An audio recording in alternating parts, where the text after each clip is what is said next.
It's a little different, sir. Yeah, be in there. How you doing, sir?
Good afternoon, ladies and gentlemen. I want everyone to be seated so we can start our special finance committee meeting where we have to repost and move to today.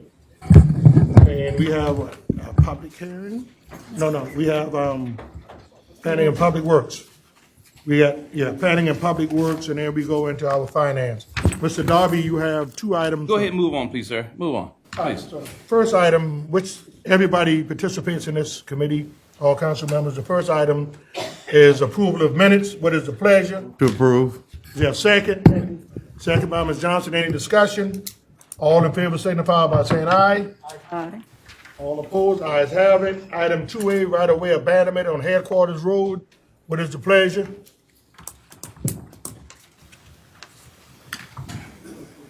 Moved by Ms. Johnson. Is there a second by Mr. Sass? Any discussion? All in favor signify by saying aye. Aye. All opposed, ayes have it. Watershed Master Plan request to adopt. What is the pleasure? Move to approve. A second? Second. Second by Mr. Swings. Any discussion? Yes, sir. Yes. Yeah, just maybe staff could speak to why it's on the agenda and the reason, the need to have this on there. Mr. Tootin?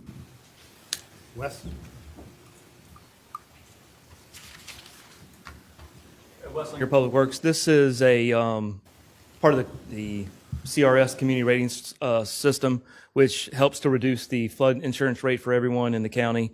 This has been on the books since 2009.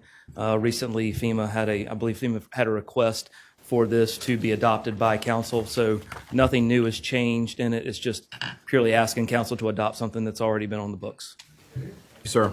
And it was a very comprehensive report that they provided, for us in our agenda packet, so I appreciated that. Thank you, sir. All in favor of the motion signify by saying aye. Aye.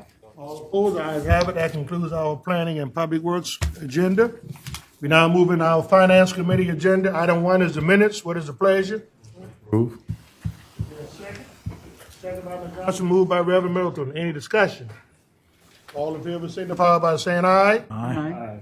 All opposed, ayes have it. Item 2A is the transportation sales update presentation. Please hold your questions and write them down until he is finished. Thank you, Mr. Chairman, and members of council for the opportunity to update you on the Charleston County Greenbelt Program. I believe the last time I spoke with you on this topic was in November of last year, so this is an update since then. We've seen a total of 188 projects approved with the Greenbelt Program, with the approval of 9 from our last cycle. Over half of those have been fee simple, about 60 conservation easements, and the bulk also being 109 rural compared to 79 urban.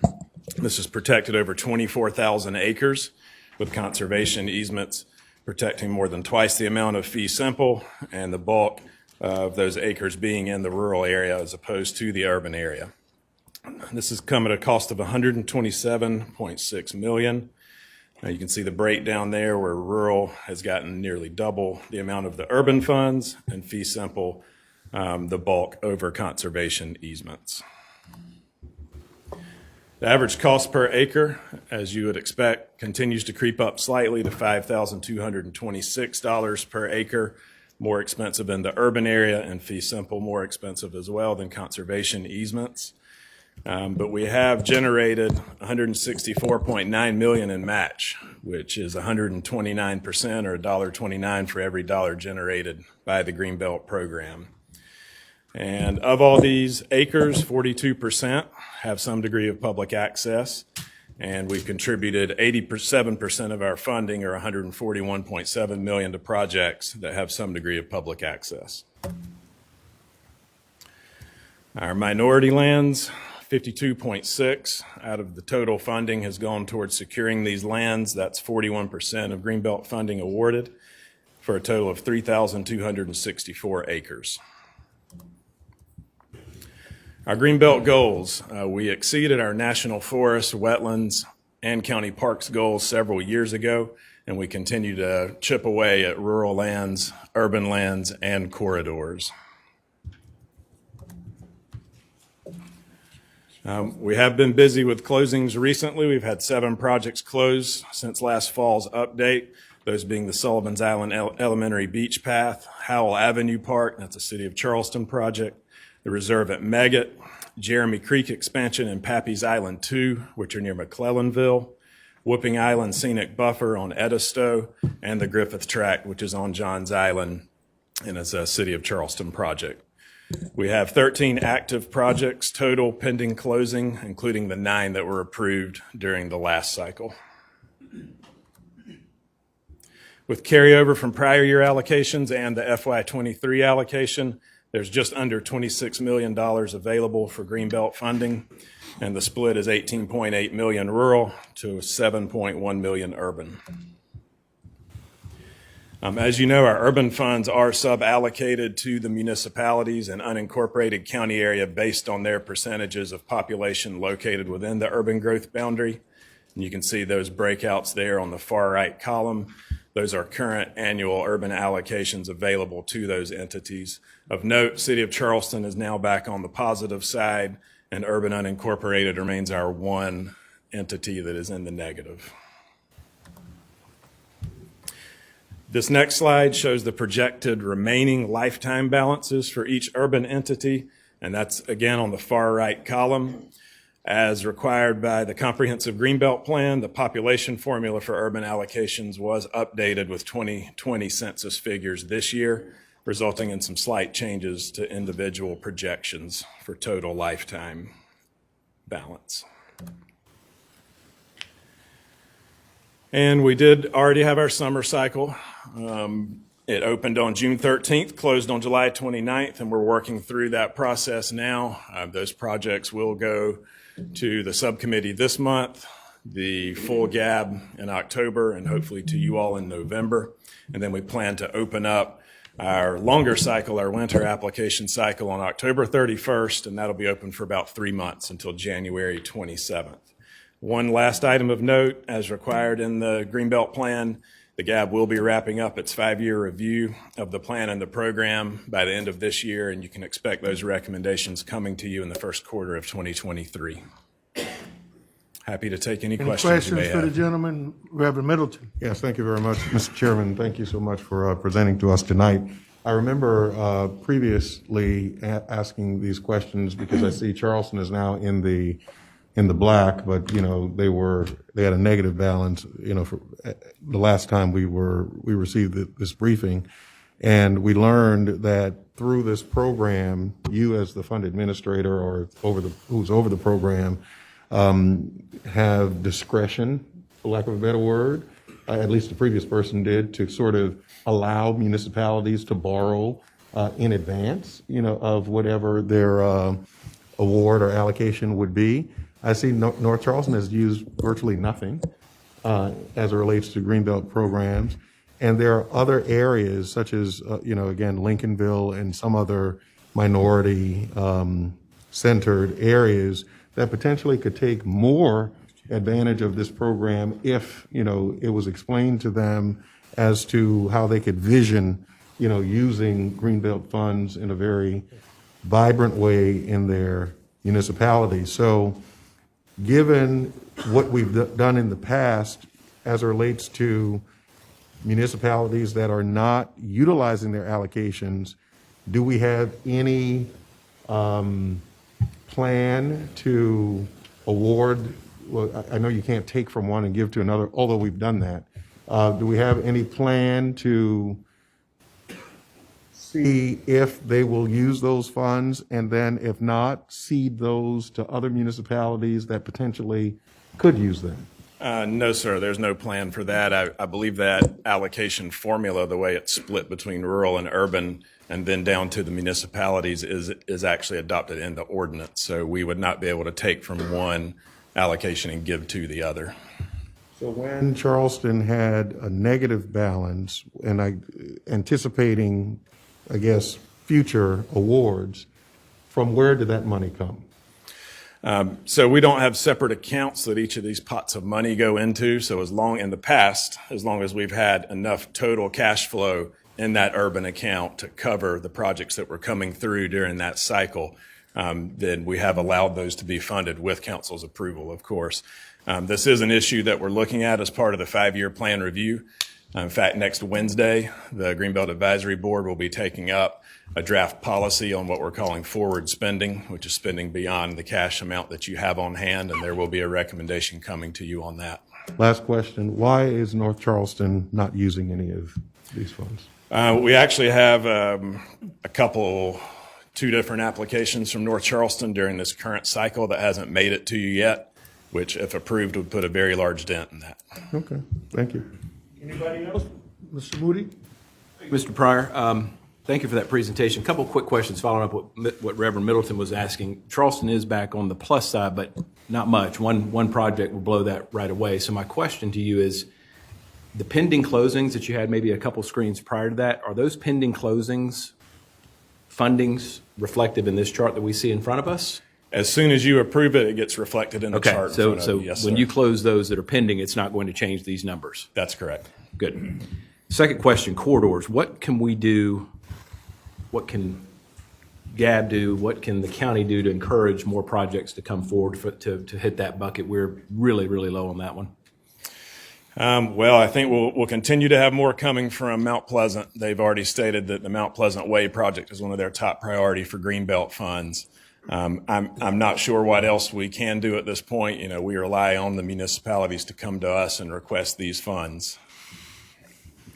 Well, I mean, I guess to Reverend Middleton's point, if that money never gets used, if this council could change it, I guess, if we wanted to at some point, but I don't know that the cities would like us to reallocate their monies. That we'd probably be in for a dogfight there, but corridors could be a different story. Thank you, Mr. Pryor. All right, Mr. Darby? Sir, are you here for the duration of the meeting, of the council meeting? Yes, sir. May I see you afterwards, please, sir? Yes, sir. All right, thank you, sir. Okay, anybody else? Ms. Johnson? Yes, I have a question about the unincorporated amount. How come there was a shortage there? Could you tell me that? I didn't quite hear you. On this chart you have, the unincorporated areas is in the negative. Ma'am. Why is that?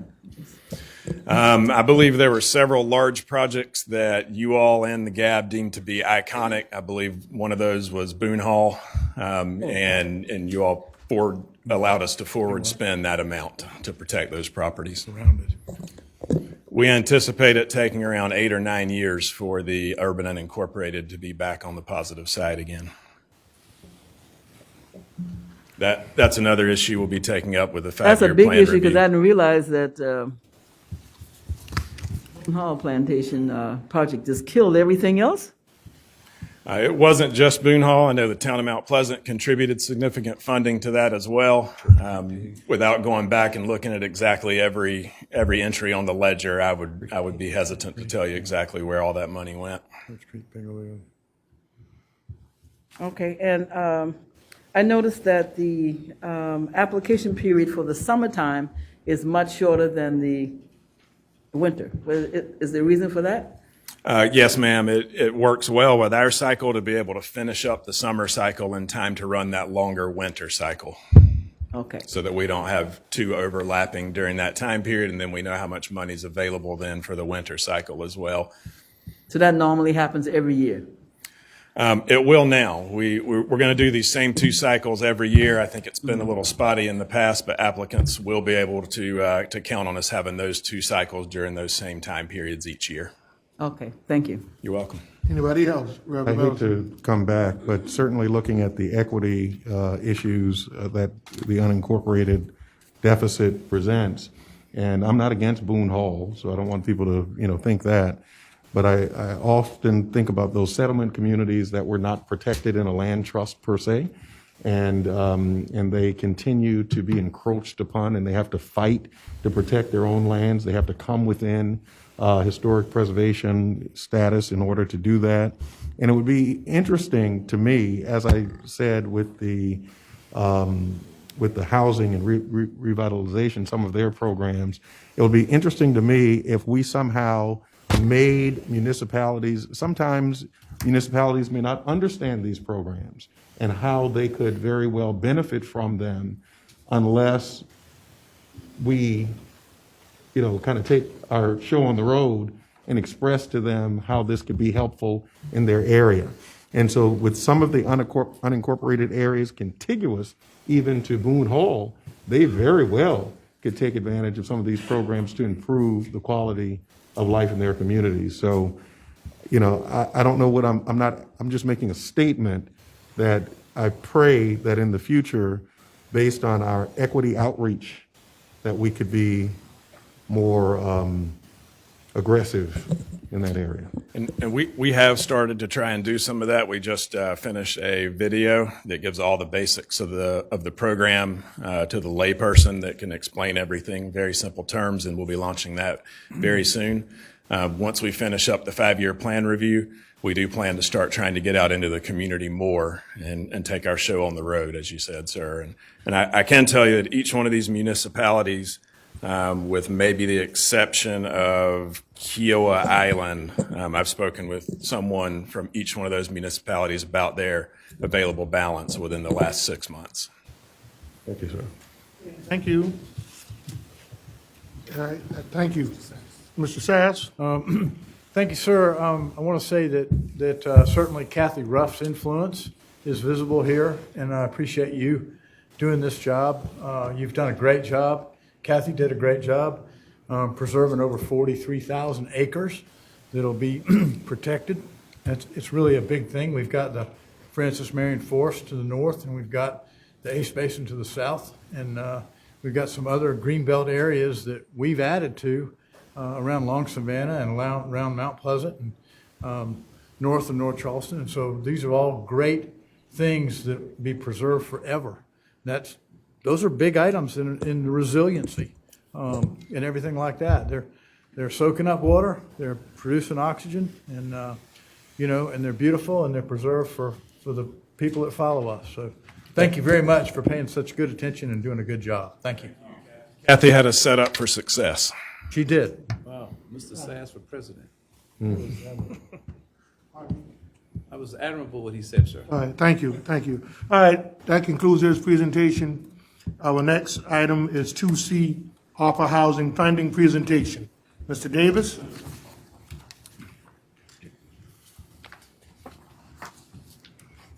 We're not doing 2B? They No, needed to 2B, won't be reschedule. able to make it.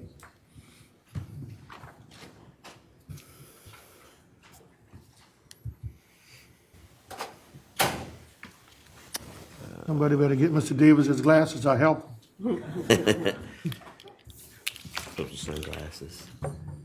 I don't see ours. Oh, wait, is that it? Yes. Thank you.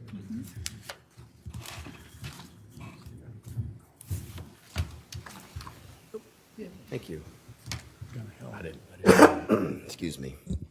All right, well, good evening, council.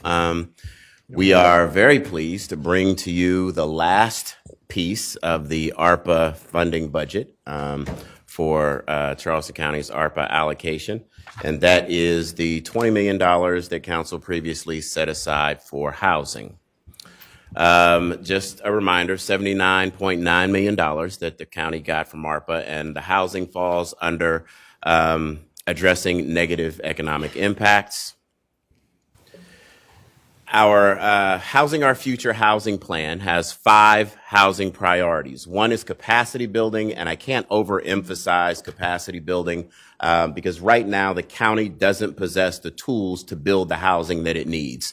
So we want to lay that groundwork so that we can get to work actually building units. Second is reducing barriers to affordable housing, to building affordable housing. The third is production and preservation, where the majority of activities will occur.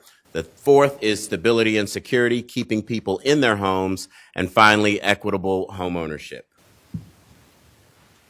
Each priority has 3 components. One is policy, which is charting the course that we want to go in that direction. Programs, which are the primary activities. And capacity, which helps us to operate those programs at scale. Out of the total ARPA funding, council, if council approves this plan, they will have allocated a total of $26.6 million to housing in addition to the $3 million to create this department. So almost $30 million towards the housing goal will have come towards this plan from out of the ARPA funds. Once again, this is truly a county-wide effort. We have engaged with all 3 housing authorities, with many nonprofits, a lot of private developers, to come up with the plan that you see before you here tonight.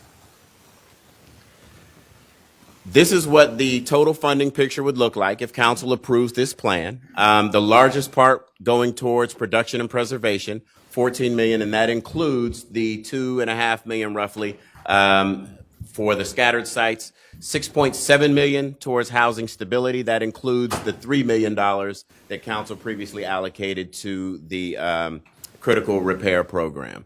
And again, $2 million for home ownership, $3.5 million to capacity building. Barrier reduction is mostly staff work, $250,000 allocated to that. Those are the 2 pieces that are already funded, the $2.4 million for the scattered sites, a total of $4.1 million for the women and children's shelter and the critical repair program. So we're here to talk about these last 5 pieces, which is $3.5 million for capacity building, $250,000 for barrier reduction, $11.7 for production, $2.5 million for housing stability, and $2 million towards home ownership. Starting with the first piece, capacity building. Under policy, we are already taking part in the Regional Housing Coalition. That is staff work, requires no funding. And our housing innovation projects, starting with an affordable housing design competition to get more people involved in this space and help us to come up with solutions to these problems. We're asking for $150,000 for that.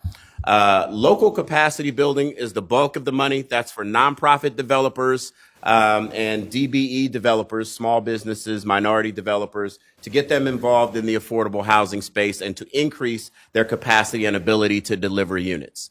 $1 million for a building trades job training program. The labor force is a big part of this market, and so we want to target that portion of our population that's not necessarily engaged in the workforce and get them involved in the building trades.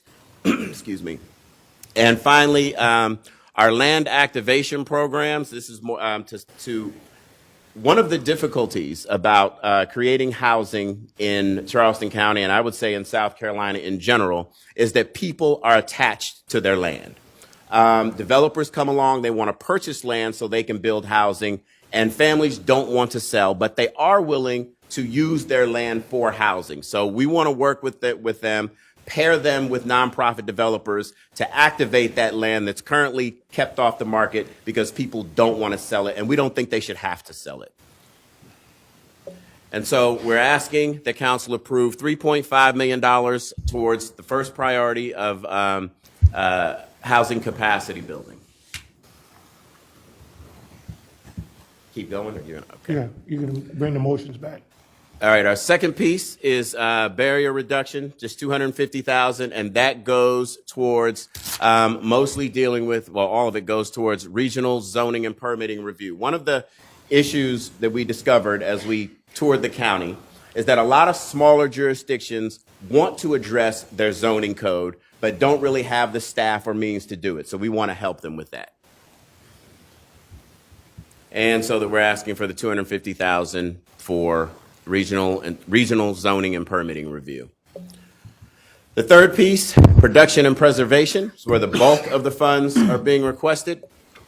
The first thing is we are working with the consultants to establish how our funding priorities would be set up. Obviously looking at those projects that are most ready for construction, that deliver the most units for the least dollars, and the affordability that they are delivering. So whether or not they are addressing low income or just middle income or what have you. So we are currently crafting those things, working with the consultants.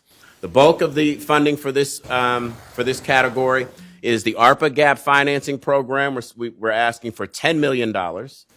We have approximately 11 projects, I think, that have already been submitted. They will have to be resubmitted in a formal RFP process. But we do have a good idea of what projects are out there and how ready they are to go to construction.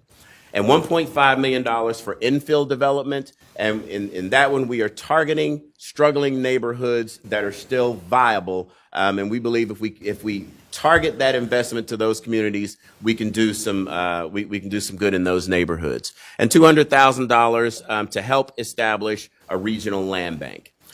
We have been working with local housing authorities to discuss their planning efforts, and so we can work alongside those efforts where possible. So the request is $11.7 million for housing production and preservation.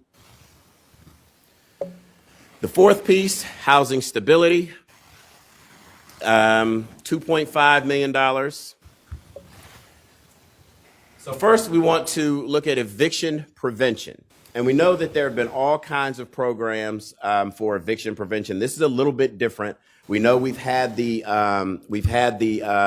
rental assistance funding and those kind of things. But what we have discovered while we were going through our research and planning is that there is a large undercurrent of working families that are essentially a paycheck away from eviction. They're paying their rent.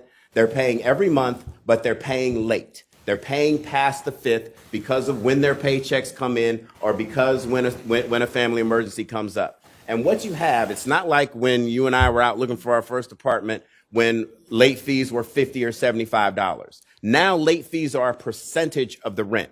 So you have a lot of families who are renting an $800 a month apartment that are paying $1,000 a month in rent because they can't pay on time. And so that's the problem we want to address to keep them out of eviction court. For our homeless, we have three pieces to addressing homelessness. The homeless outreach services for $350,000, $1 million for homeless wraparound and placement, and was that $600,000 for voucher assistance. That's not just for homeless; that's for people who receive housing authority vouchers as well. So the homeless outreach, will be to provide services to those that are currently homeless. And then that $1 million comes behind it to provide the wraparound services and get them permanently placed in housing.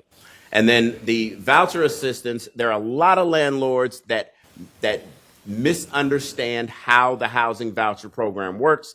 And there's a lot of fear surrounding that program. And we believe that we can work with landlords and provide incentives so that they can, so that they will take those vouchers. The landlords who do participate in the program will tell you that most of the fear that landlords have is unfounded. But there are some issues that we want to address with that money.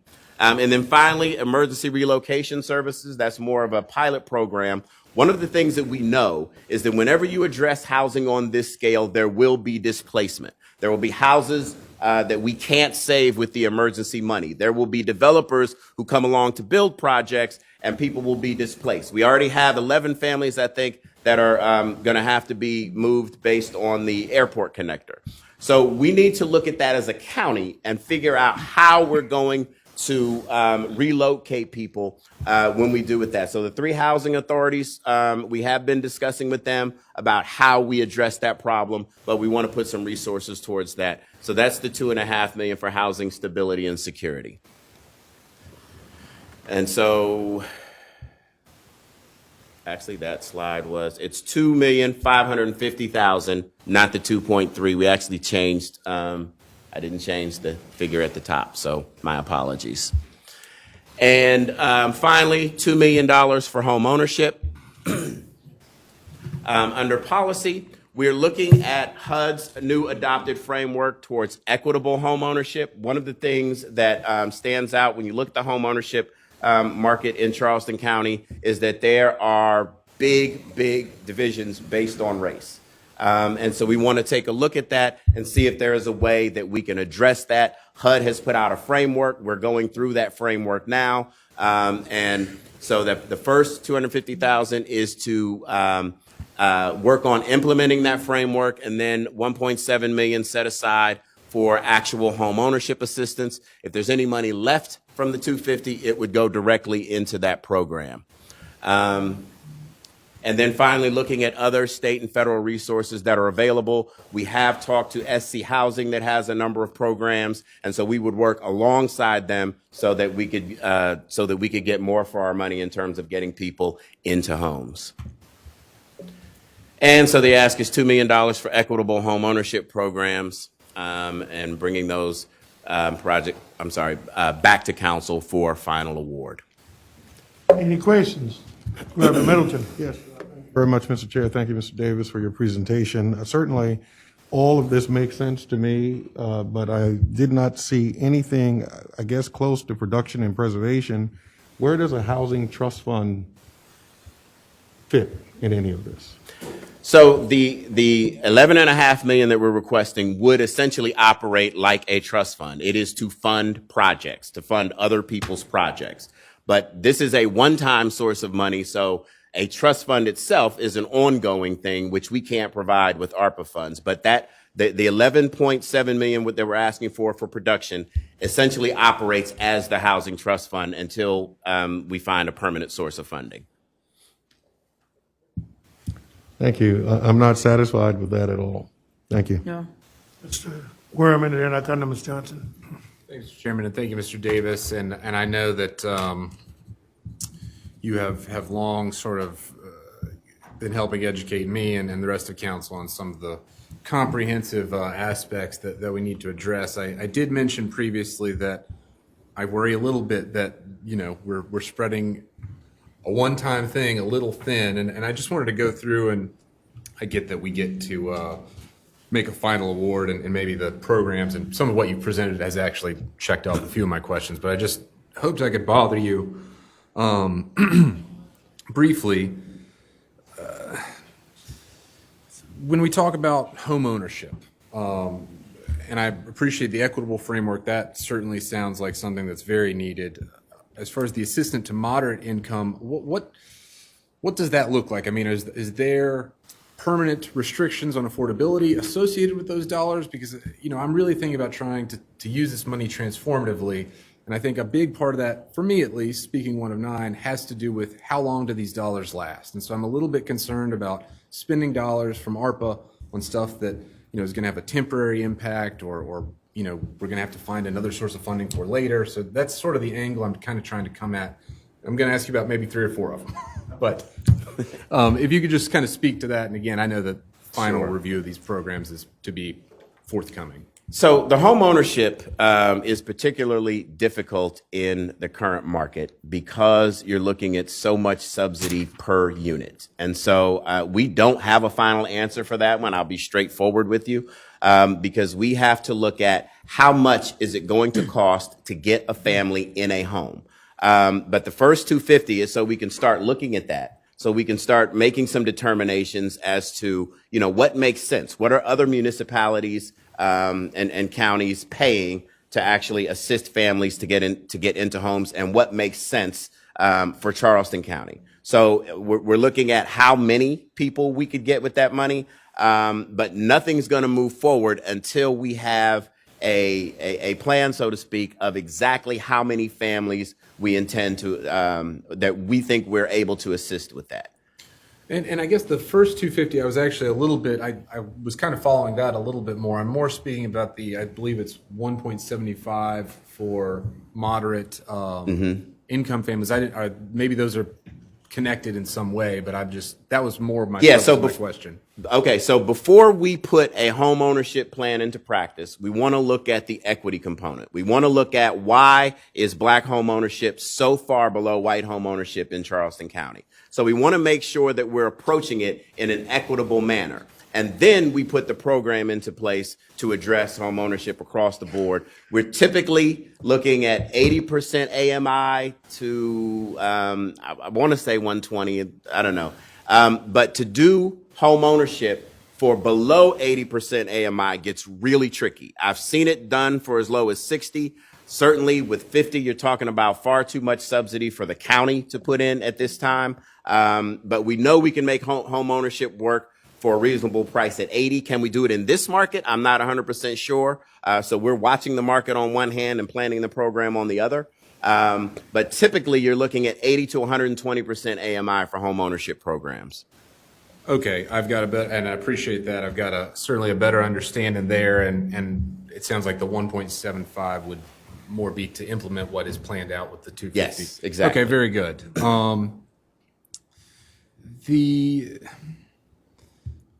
I'll skip that one. I frankly question how much we're going to be able to convince landlords to take on, a voucher program that's been in existence for a long time at this point. But I will.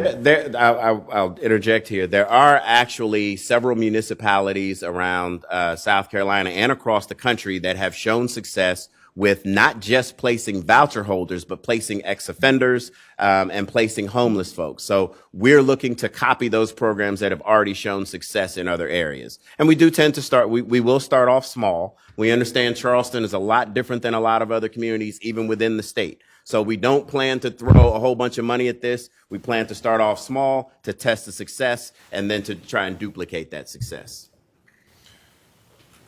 Very good. Okay. Let me just ask about the gap financing piece here. This maybe relates to Reverend Middleton's question. Are we allowed to revolve those funds when it comes to ARPA?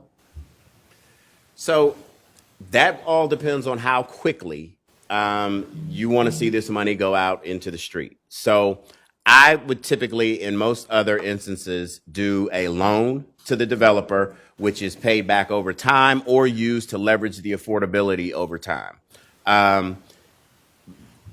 The county is not really set up to do loans, so we would have to do that through a third party, and that takes time to set up and put that mechanism into place. I have no objection to doing it either way. Obviously, doing it as grants gets the money out much sooner. Doing it as loans will will regenerate some of that money over time, and we can do both. So we'll look at. I know there are at least 2 projects currently under construction that now have a gap due to the problems with the state housing tax credit. So waiting on a loan probably wouldn't work for those projects, but we certainly could for others. Well, I like I said, I've certainly been, educated as to some of the aspects of the problem that I hadn't necessarily been focusing on, the equitable home ownership being one, some of the wraparound service type thing, and capacity building is certainly a theme I've heard from you for a long time. So I will leave. I continue to be interested to see how some of those aspects are played out. I'm obviously really wanting to see what we can do as far as production goes. I would just say, for me, if it comes to seeing the final plan come into place, if that has to come, I believe it does have to come here for some final approval, I would like to see some revolving aspect or some explanation as to, if it's not going to revolve. I'm completely with you that the trade-off for permanence is probably a fair trade-off in some cases. If we're talking about one property that we just permanently don't have to worry about. But I do think that is key, especially given that this is one-time money. And if we can make the most of it, I think that's kind of what I'm trying to make sure we're not giving up too much on that front to make sure that we're accomplishing every angle of the issue we can. So I'll leave it at that. We don't need to go through everything line by line here, but I think I've got the picture, and I certainly appreciate all the work you've done on it. Okay, thank you. Ms. Johnson? Okay, thank you, sir. First, I want to say to Mr. Davis, I'm very impressed with the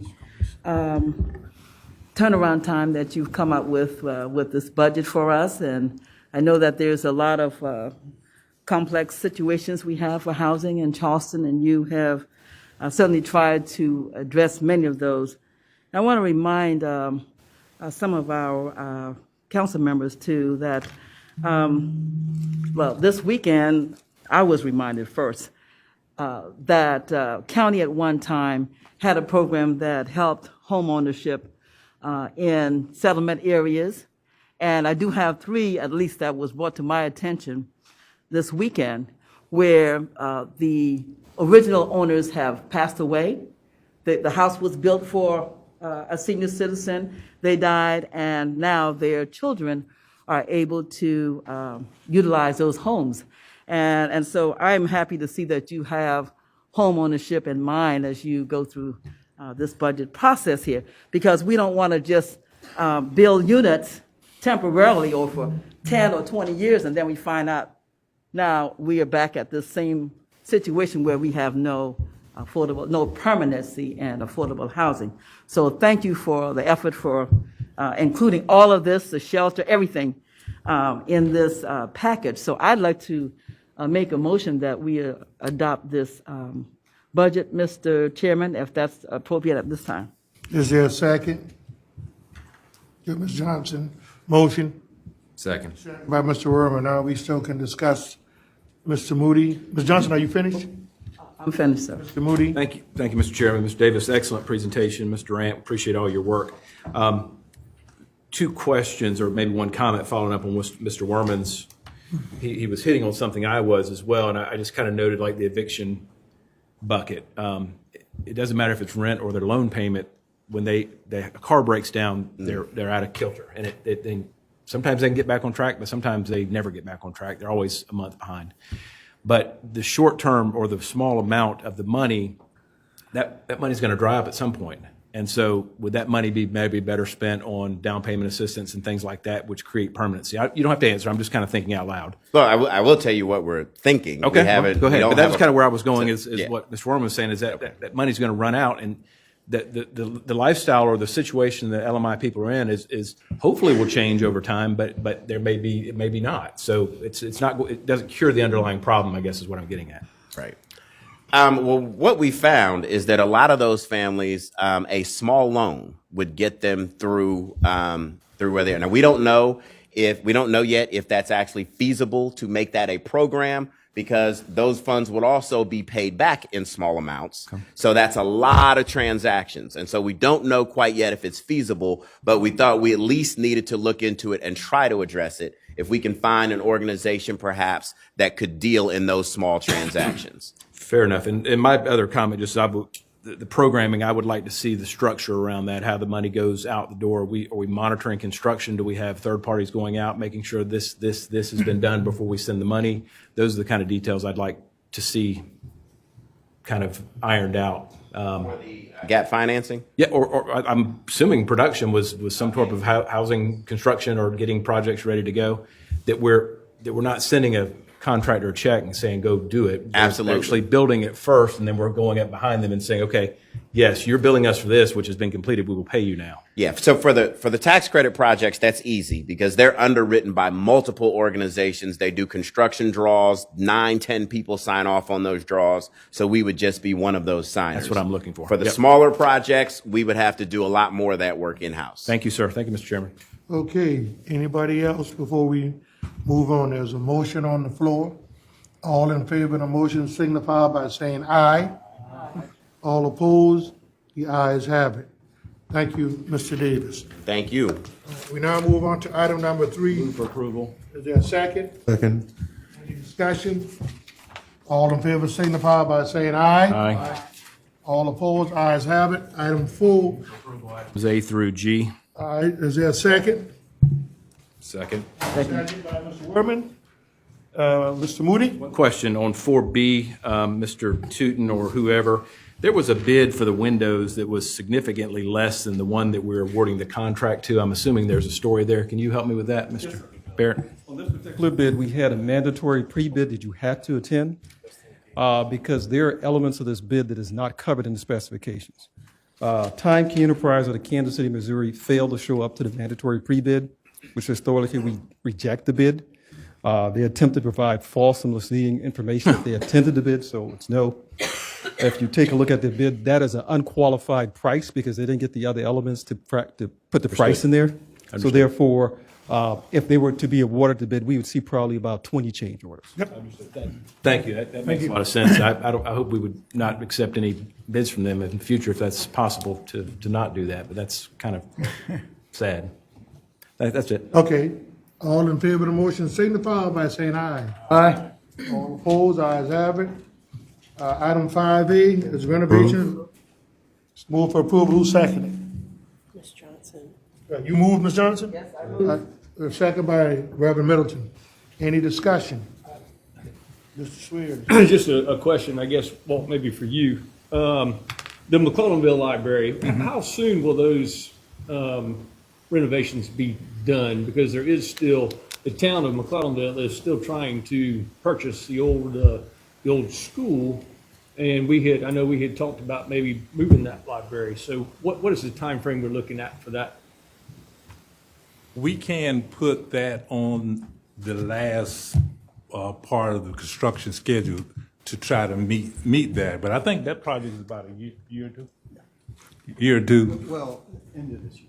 End of this year for award. But the construction period is about a year about a year and a half, I would say. Because they're very small projects. Not much money allocated to it, but I would hate to refurbish it as a library and then immediately go next door. Mm-hmm. But we can put that at the end of the construction cycle, go through the other 4, do the 4, and then watch it as the town of McCullenville try to purchase the building. If the school idea doesn't come to fruition, I don't really want to wait to refurbish. I'd rather do it sooner. So that's y'all's challenge is to do the right thing. Take care of it. We'll take care of it. So, we just said it's going to take about a year or so to award. So when we award these tonight, they already get the price is already given, right?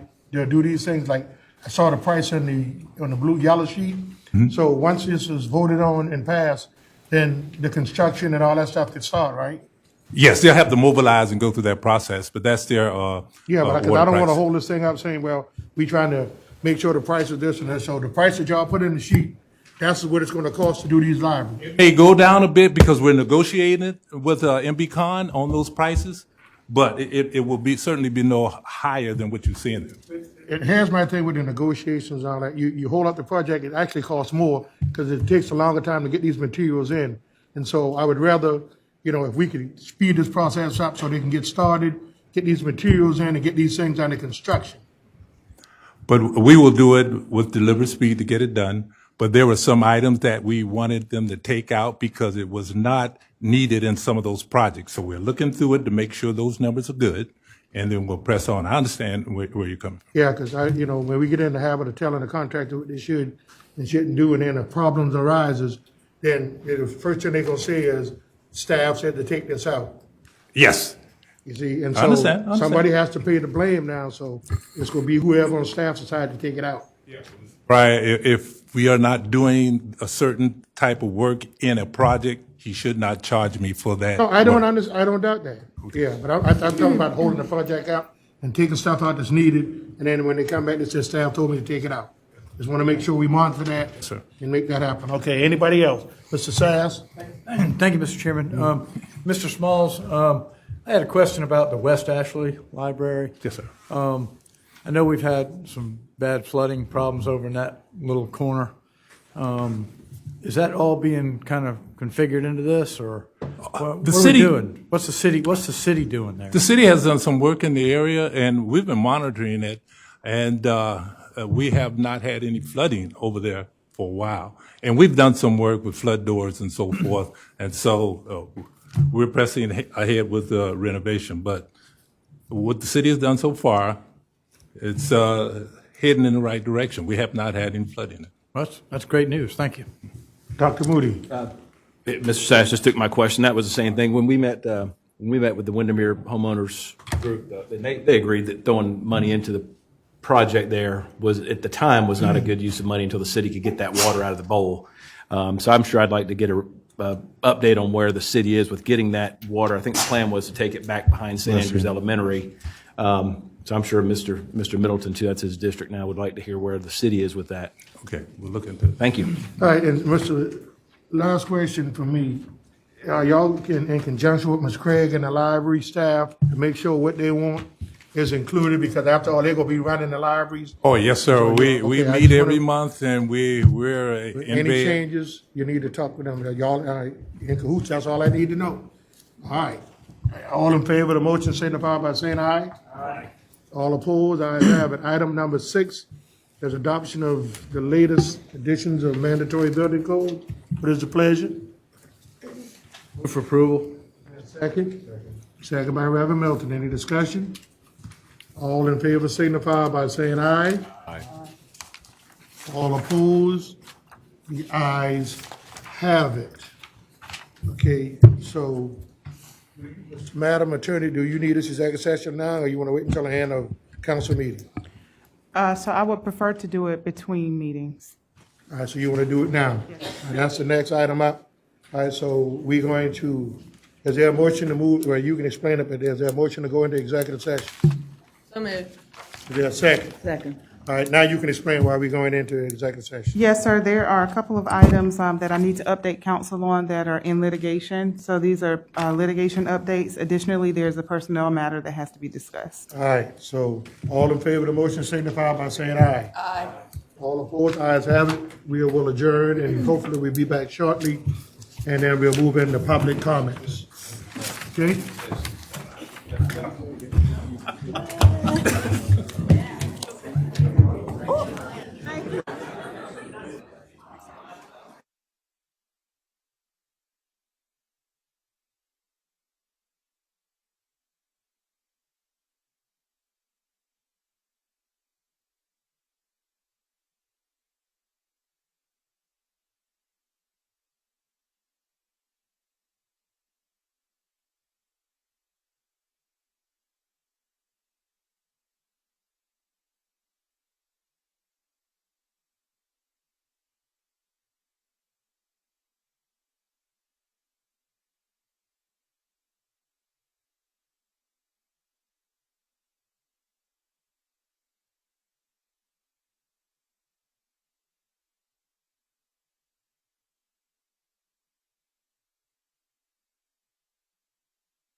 Well, it was up to the chairman to start the meeting, sir?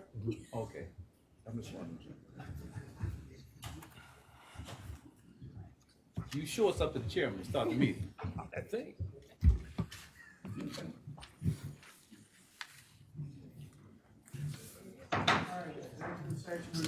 Legal advice, no action was taken. We're now back in our open session to where we go to public comments, Yes, sir. where each participant will get up to 2 minutes, and it's up to the first 15 people. So as they call your name, line up, give your name and address, and you'll have up to 2 minutes. Our first speaker is, 1 second. Okay. All right. Anthony Bryant, followed by Louise Maybank and Louis Hay.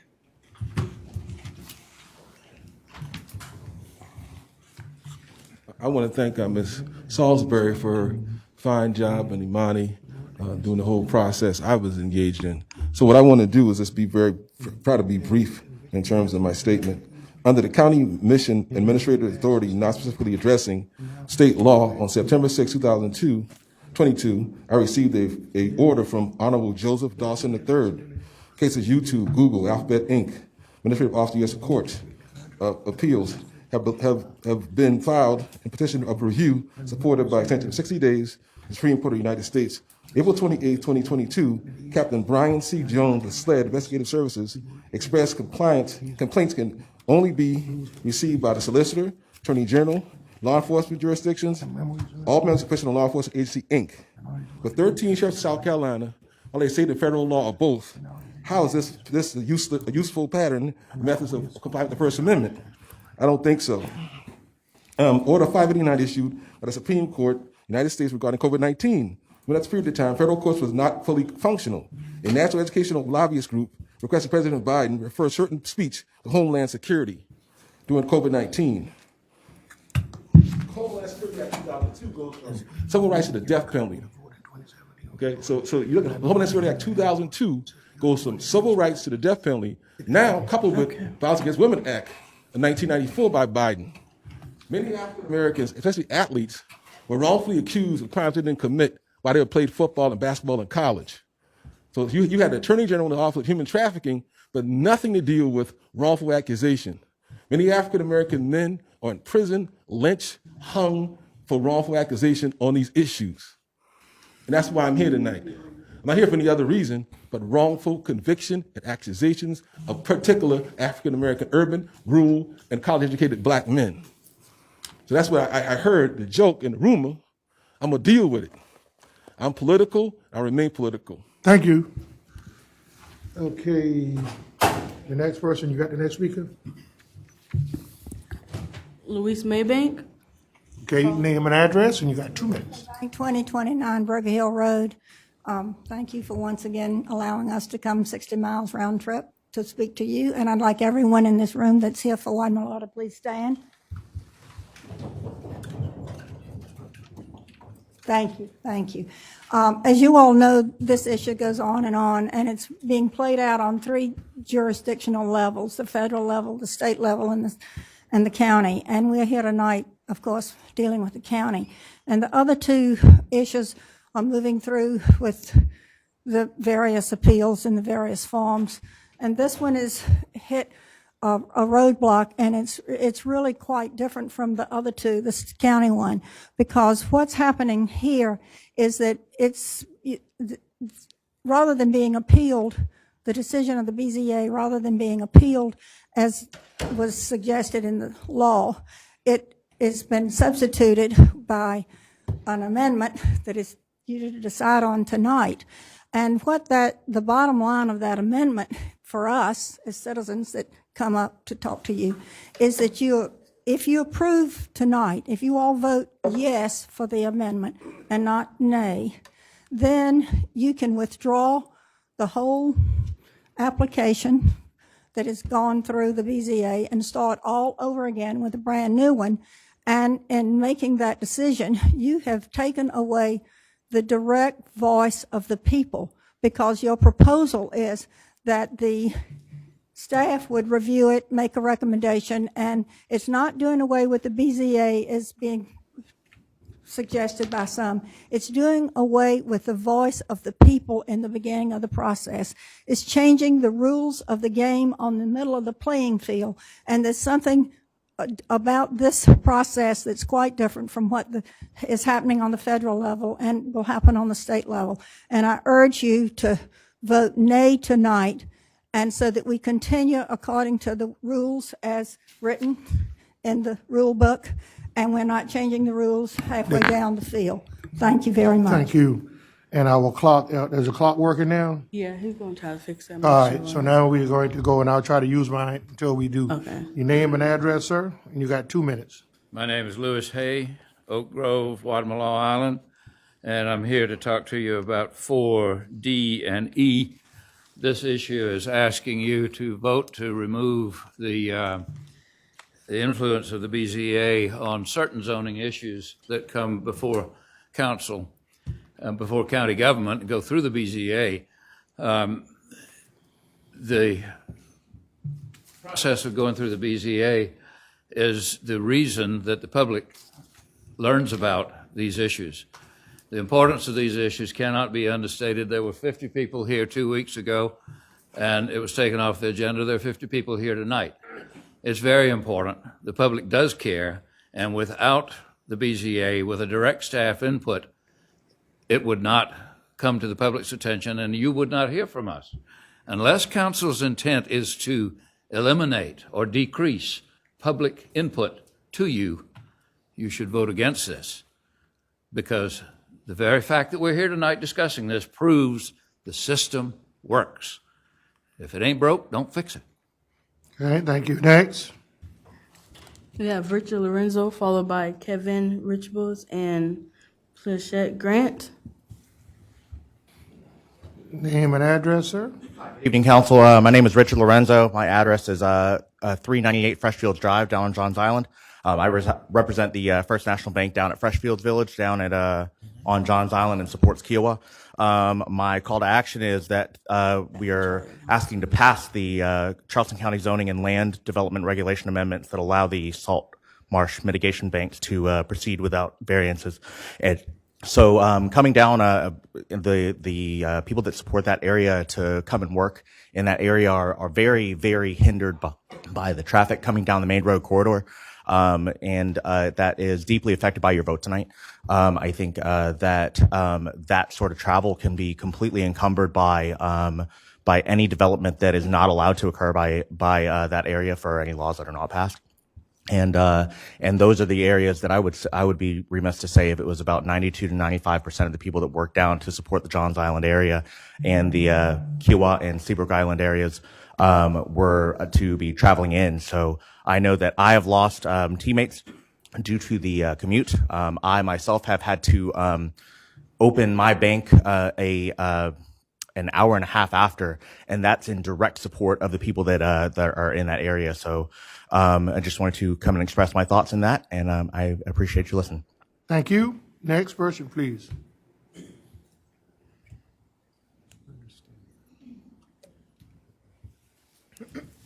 Kevin Richburg, 6850 Bears Bluff Road, Guatemala Island.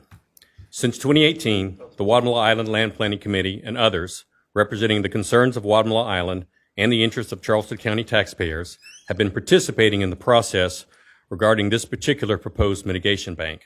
Our major concerns have been, does the applicant indeed own the marsh or have the right to benefit monetarily from a public asset? They do not. Will the public's current use of this marshland be restricted? It will. Will there be any type of conservation easement that will reduce the impact of development currently allowed with this property? This remains unclear. The court has ruled that the applicant failed to prove ownership of the marsh. In spite of the court's ruling, the provisional approval was granted. Charleston County Council then entered into a contract to purchase mitigation credits, and indeed, that contract restricts the public's access to the marsh. Despite a failure to prove ownership, the impending destruction of an existing freshwater wetland, and the objections of many, including 3 state legislators who are opposed to the use of a public marsh for private gain, the critical area permit and the mitigation bank permit was approved. Thankfully, still following the law and legal process that allow for public notice and input, our local County Board of Zoning Appeals upheld our rules and unanimously denied variances that are required for the project to proceed. If our law and legal process is followed, the applicant may appeal the BZA's ruling in court. Instead, it is proposed to circumvent the process and simply rewrite the rules that will allow this project to continue despite the many valid objections and the concerns that a statewide precedent could be set. This is wrong. This is inappropriate. This is unjust, and I ask you to deny the proposed change that will allow this to occur. Thank you. Next speaker.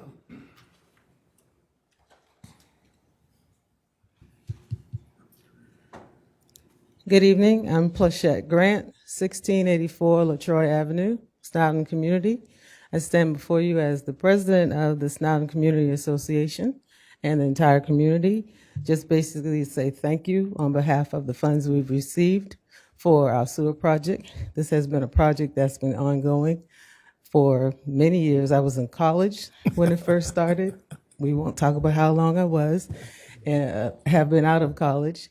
And I've had the opportunity to work along with Mr. German and the community for the past 5 years. And I just wanted to say we're thankful for this. Yes, we still have some things to settle, but I just wanted to stand before you all and say thank you, our representative, the chair, and everyone. Again, I thank you on behalf of the Snowden Community Civic Association and community. Thank you. Thank you so much. I trained her well, Mr. Chairman. That's my former student. That's sir. my schoolmate. We went to school together. Next person, Mr. Darby, you telling your age. And Next person. exactly, sir. Robert Flagger, Doing followed by well. John Taylor and Dorothy A. Hill.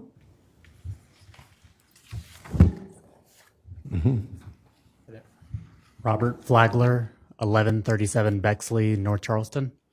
I'm here speaking in favor of the wetlands mitigation consideration for tonight. The fact of the matter is that this adds one more review process to an already slow process for these roads projects. I know I work on them. I focus on public involvement. Several of you have been to the meetings that I've organized and responded to the comments I've sent out. The fact of the matter is, it's just one more level of review after it goes through the Army Corps, NOAA, DHEC, and however many other acronymed agencies you want to go through. I bought my first house on Johns Island in Councilwoman Johnson's district. I had to sell it at a loss because I couldn't take the traffic anymore. It took me over an hour and a half to get off every day. These projects are taking too long already. We need to streamline this. That's all I have to say. Thank you. John Taylor, followed by John Hill and Ron Jerusel. Good evening, council members. John Taylor, 1406 Hezekiah Road. I am currently the vice chairman for the Watermelon Island Land Planning Committee, and I wanted to just bring to your attention the concerns. You've already heard from a host of islanders of why the public participation process is critical. This particular issue regarding the mitigation bank was formalized on a single issue, and to essentially skirt the rules to allow for a single issue to be granted. And so the concerns listed by a number of folks who've come before me and after me are all in line with why residents are very concerned that this strips away their ability to be heard. And so I ask that you, in your considerations, make that decision tonight to oppose that particular decision, just because it does prevent the public from participating in things that impact the quality of life, particularly for those islanders in this particular situation of Watermelon Island. Thank you. John Hill, followed by Ron Jerusel, followed by Matt Brewer. My name is John Hill. I live at 2015 Allendale Plantation Road on Watermelon Island, on a piece of land I feel I'm lucky to own. It has 1,440 feet of waterfront and OCRM line, buffer line. It's just a terrific piece of property that's worth protecting. My wife and I also own a 100-acre farm on Watermelon that we bought from the Walpole some years ago for the specific purpose of keeping it from being developed. So yes, we are part of the crowd that would like to see Watermelon remain as it is today with limited mass development. We are part of the group, first, that is supporting the Board of Zoning Appeals' right to have a role in the granting of appeals for variances to zoning laws. Second, we also want to challenge the original decision of the County Council to grant $19.8 million to the developers of the Point Farm project. This grant, which we continue to object to, fails 4 important tests. It fails the test of common sense. $19.8 million, an incredible amount of money for a project that is minuscule in respect to the size of the grant, clearly lacks any demonstrable environmental benefits or benefits for the public, and is destructive of an important wildlife habitat. As it been noted, it also fails an important legal test. The applicants do not own the marsh on which this grant was originally predicated, according to the courts. It also fails, in my mind, a priorities test. At last month's meeting, you heard from a passionate young man about the need for funding for anti-gun violence programs, and from a mother pleading for increased homes, for increased affordable housing. Everyone on James Island already suffers from incredible traffic congestion, which will only get worse with continued inaction. In the context of these and other unmet needs, a gift of $19.8 million from the taxpayers to a group of millionaires and their speculative land deals is incredulous and clearly raises questions about the county council's priorities. And finally, it fails a transparency test. As the Post and Courier has noted, something about this grant stinks. Everyone who hears about this grant asks the same comment. There's obviously must be a backstory here, a question that is further magnified in people's minds by the proposal to reduce the role of the Board of Zoning Appeals role in granting variances. It just further sets people mind is set with that notion. Given the scale of the tax dollars involved in the Point Farm project and other mitigation proceedings, as well as important concern regarding priorities and the county council deliberations, how can changing the Board of Zoning Appeals role on this mitigation bank even be on the agenda? Thank you for your time. Next.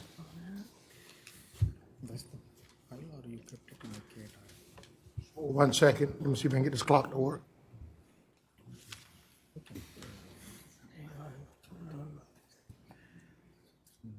I think the next was Ron Jeruzel. Okay, all right, the clock's working now? Oh, no, sir. I just use mine. Yes, sir. Go ahead, sir. Good evening, council members. I do want to applaud your service to our community. I am one of the few that proud to say that I've lived in the Low Country for over 30 years, and I currently live on James Island, 606 Bootlegger Lane, Charleston, South Carolina. I'm here tonight to ask the council members to allow salt marsh mitigation banks to proceed without variances. We are all here because we care about the Low Country, but quite frankly, we've seen how we've evolved, and we quite frankly have archaic road systems that we really, really need to improve, as you've heard before. The title credits are essential to enhance our transportation network and the capacity and provide a respectful way for all of our communities to evolve throughout Charleston County and beyond. Yes, we do need to preserve the past. It's a delicate road, but we must build for a better future, and allowing this variance to happen will do so for many of us. Salt marsh mitigation allows us to delicately go through the approval process. Yes, we still have to deal with federal approvals, state approvals, and county approvals, but it's the same process. So I ask you all tonight to approve the variance. And I do want to note for the record, I actually arrived here at 4:30 today with hopefully having an opportunity to speak.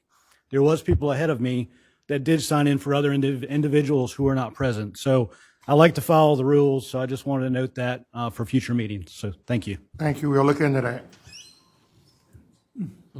Who's next? Good. Good evening. My name is Matt Brewer. I chair the Regional Policy Committee for the Chamber of Commerce, the Metro Chamber of Commerce. And I also would like to ask that you vote to pass the Charleston County Zoning and Land Development Regulation Amendments that will allow the mitigation banks to proceed without variances. And our chamber, we represent 1,600 member companies and their employees in many, many thousands. And like one of the previous speakers indicated, traffic for my business and other businesses, the congestion has gotten so much worse. We know transportation as well as affordable housing that was mentioned earlier. These are major, major challenges for our community. And undeniably, these title credits provided by the mitigation banks are a critical part of the county's way to fund these types of projects.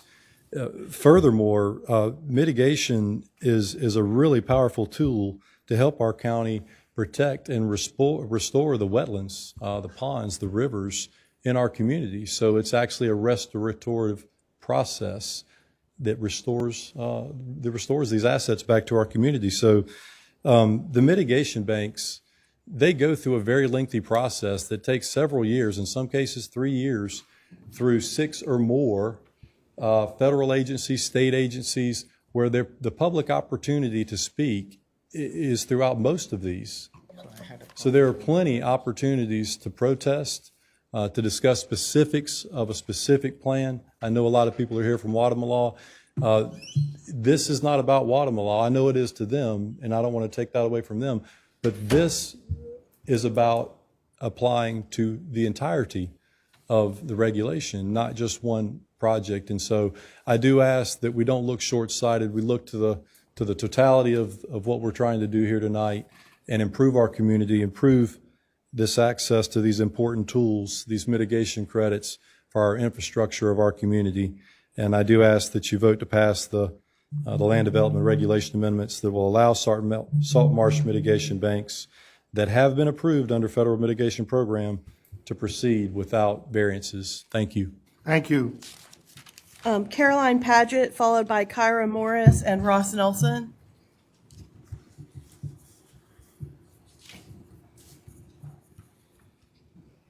Hi there, I'm Caroline Paget at 6850 Point Farm Road. And I want to thank you all. I know that many of you have already made up your mind regardless of what we have to say. And many of you are really receptive and listening. And I really appreciate that. It can take a lot of energy to stay present with how redundant these meetings can be. And I just want to make sure that the two gentlemen who just spoke know this isn't about us on Guatemala not agreeing with mitigation banks and saying mitigation banks in general are bad. That's not it at all. Nor is this about the past. Nature actually lives in the present, and we're in the present. This isn't about the past. One thing that I'm going to echo is there's something, again, I feel like there's an unspoken agenda that is not being transparent, and I think that is a concern of ours.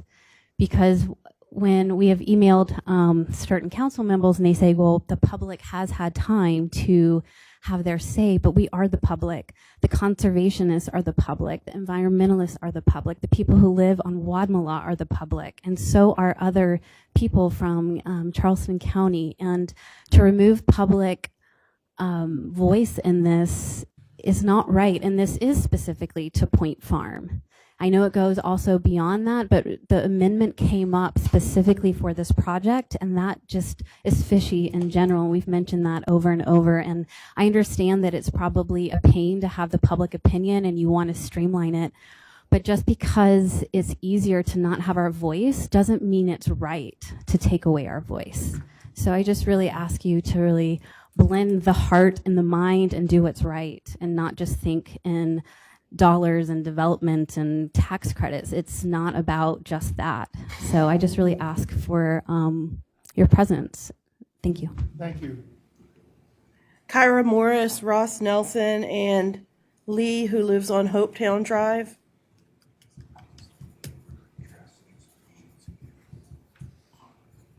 My name is Kira Morris, and I live at 310 King Street in Mount Pleasant.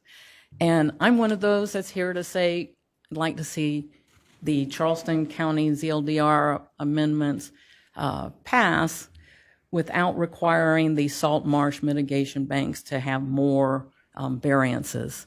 I think the amendments, or what's happening now with the mitigation and stuff that's going on, actually does support our transportation multimodal systems and allow for better transportation. Now, I'm in Mount Pleasant. I know the islands. I actually was born and raised in Mount Pleasant and the whole area. My grandmother's family is from Johns Island. I understand a lot of this. I didn't realize we were really here talking a lot about one project. I looked at this as a whole community idea of what was going on. My employees have a hard time because they have to live out further, and 41 and stuff is another area that these projects can, or this mitigation issue can actually help the development of the traffic out there so my employees can get to work better and stuff. Looking at that. So I don't see it as totally anti the whole transportation or helping or clogging. I see that as a better environmental, allowing the process to do what a process is supposed to do will allow good environmental activities to happen and really support our local community and allow for responsible growth. And then I don't hear that we're really eliminating public voice. All the processes, whether you're going through NOAA or the Army Corps of Engineers, the whole process, which is very lengthy to approve these things all along the way, has processes in place for public support. So I'm not saying that public support is being eliminated. It's just maybe one more time that but if we're involved, then we should be involved all along the way and use our voice. So I am for passing the amendment. Thank you. Thank you. Next. Ross Nelson, followed by, this may say Leanna from Hopetown Drive. Hey, good evening, Council. Ross Nelson with American Mitigation Company. I've lived on Johns Island for 23 years at 3903 Willow Point Lane. What I want to bring to your attention tonight, you've heard it linked the various benefits that accrue from approval of the Salt Marsh Mitigation Bank, specifically Point Farm. We have over 60 acres of marsh that we're restoring. We have 150 acres of marshfront land that has been placed into a conservation easement that allows no subdivision of that marshfront property. There are a lot of public benefits that accrue. We've also continued to hear tonight some misinformation that's been allowed to spill out about our project that is simply not true. One, there's no intent by anyone to stop public access to any of the marsh adjacent to Point Farm. Two, we actually sold these credits to the county at a significant discount versus list price. So county council needs to remember that there was a lot of negotiation that went in to this overall deal. The one thing that continues to hold this project up is that the investors that purchase this property, that are conservation-minded investors, developed the mitigation bank in order to provide a buffer that reduces the amount of potential development that will ever be on that property. That has been the intent from the beginning of this project, and it continues to be the intent. And since we have not, or the owners have not agreed to put an easement on the rest of the property yet, that continues to cause controversy on WAMA law. I think if we could ever get down to the core, and with some of the meetings that we've actually had with members of the community, there's a lot of consistency between what the owners intend and what WAMA law wants. There's just no ability to make that commitment because of the consequences to the overall investment play. That needs to be remembered with this, and I urge you to pass this amendment. Thank you. Thank you. Next. Oh, yes, sir. I'm not sure what this says. It's either Lee or Leanna. She's not here. Okay, so we'll just skip over that. Michael German. So after Mr. German, we might get one more person in for the 30 minutes. And I've got these other 3 people. Yeah, I might just. Okay. Michael German, 385 Greer Street, Mount Pleasant, member of the Snound community. I'm going to just say what our president said. Thank you very much for the work you've done in expediting somewhat where we are with the sewer project. Unlike our new president, Mrs. Grant, I'm 70 years old, and I've been doing this now for the past 40 years. And that's not what I'm here to address, but that took long enough. What I really am here to talk about is the sidewalk issue in my community. Sidewalk is needed 25 years ago. I'm sure all of you know Mount Pleasant reroutes all the traffic through my community when there's a problem on Long Point Road. That should be, everybody knows that. Mount Pleasant is our neighbor. I remember Mount Pleasant town limit was Sea Island Shopping Center. Now the buffer zone between Mount Pleasant and the Snound community is Long Point Road. We've been there. We deserve better. We deserve better support from the county.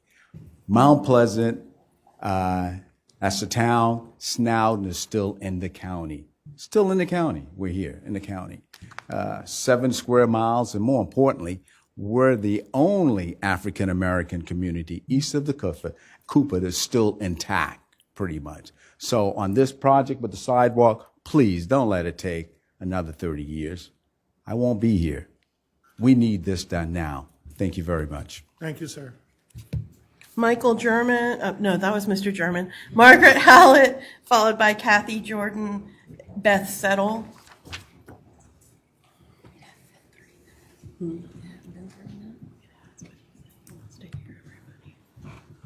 My name is Margaret Hallett, and I live at 6701 Point Farm Road, Wadmalaw Island. Thank you all for serving on County Council. I am concerned about the amendments to the Zoning and Land Development Regulations Ordinance. I think that public involvement is necessary. These decisions should not be made behind closed doors. On Wadmalaw, we have all kinds of people, and we all work together to keep our island rural. The Wadmalaw Island Land Planning Committee meets once a month just for that reason. The only thing we don't want is for Charleston County to change our zoning. We guard it fiercely. This ordinance would end public participation in all of Charleston County, and I urge County Council to deny these amendments and preserve the public process. Please think about future generations when making your decision. Thank you. Kathy Jordan, Beth Settle, and last, Bill Cubby Wilder. Kathy Jordan, Allendale on Wadmalaw.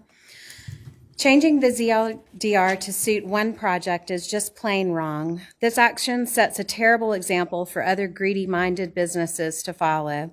Charleston County zoning requirements are important, and in the case of this particular project, served as a check for the federal and state approvals that were given without adherence to the spirit of what a mitigation bank should be.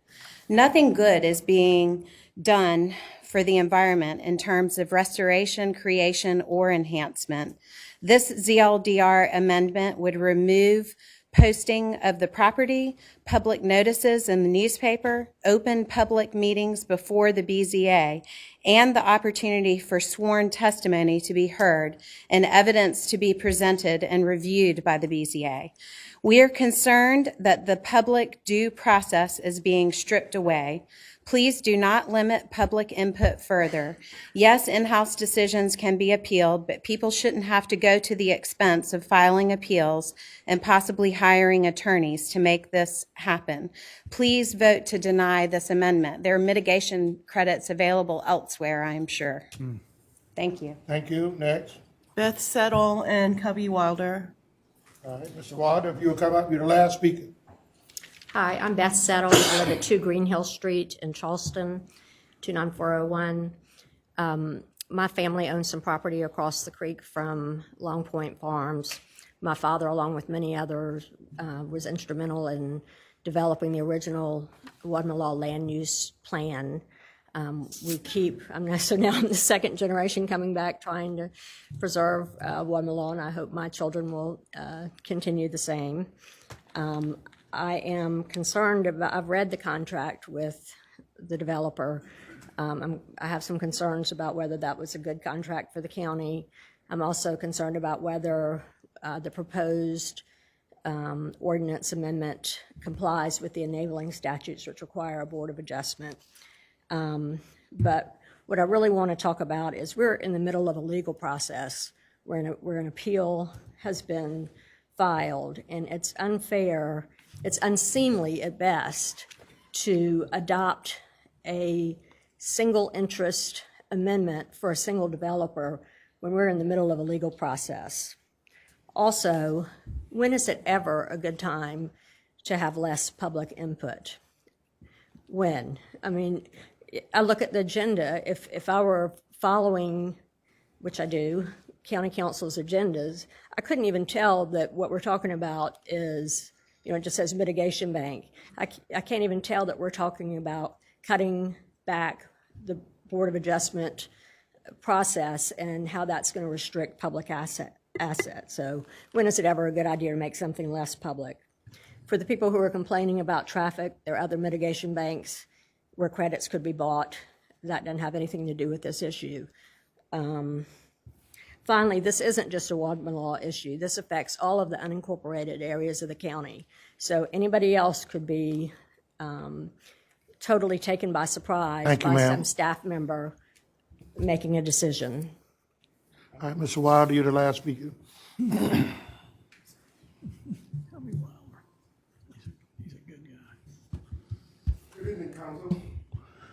Thank y'all for y'all fine job that y'all doing. Listen, Let me get your address for the record, please.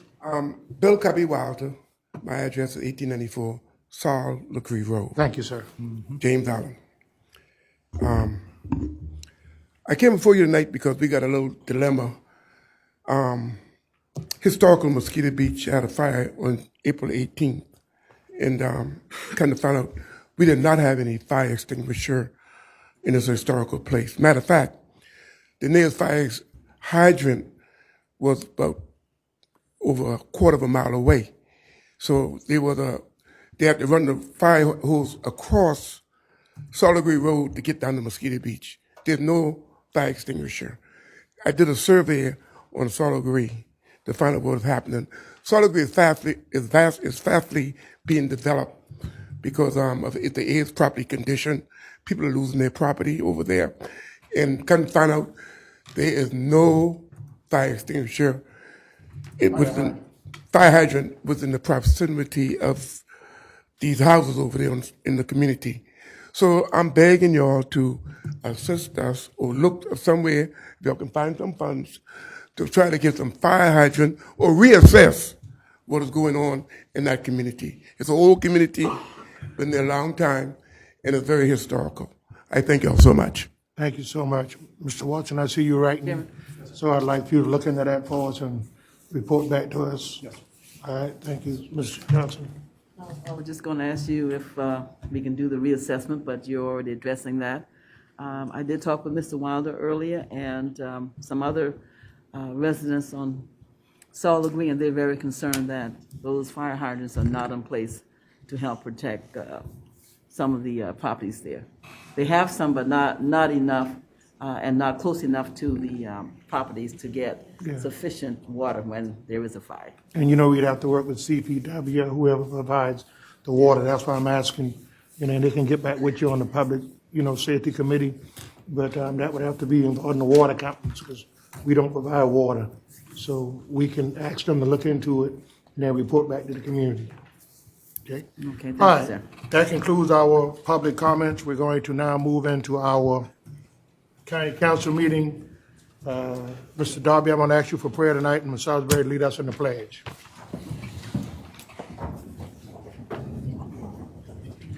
We come now, Holy Providence, ask you to be in our midst.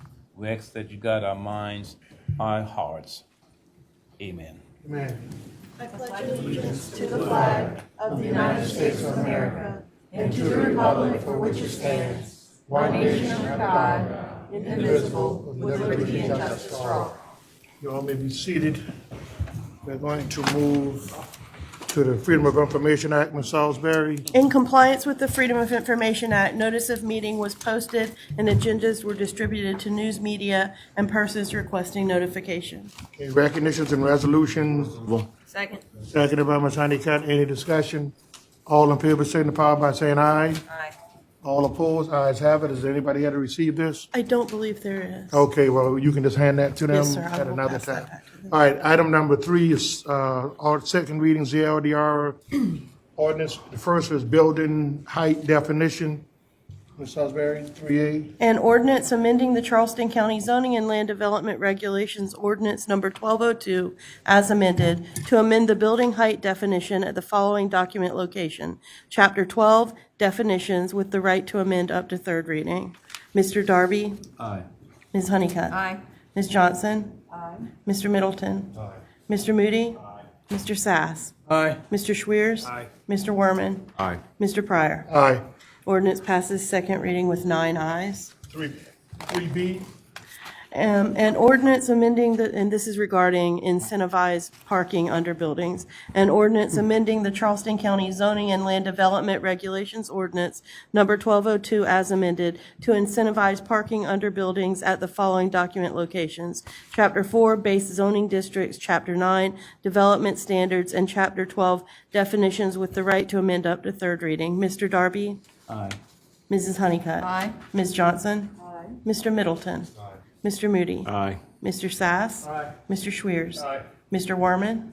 Mr. Pryor? Aye. Ordinance passes second reading with 9 ayes. 3C, prohibit driveways and OCRM critical line buffers. Ms. Salisbury. An ordinance amending the Charleston County Zoning and Land Development Regulations Ordinance Number 1202 as amended to prohibit driveways in OCRM critical line buffers at the following document locations: Chapter 4, Base Zoning Districts, with the right to amend up to third reading. Mr. Darby? Aye. Mrs. Honeycutt? Aye. Ms. Johnson? Aye. Mr. Middleton? Aye. Mr. Moody? Mr. Sass? Nay. Mr. Schwiers? Aye. Mr. Warman? Aye.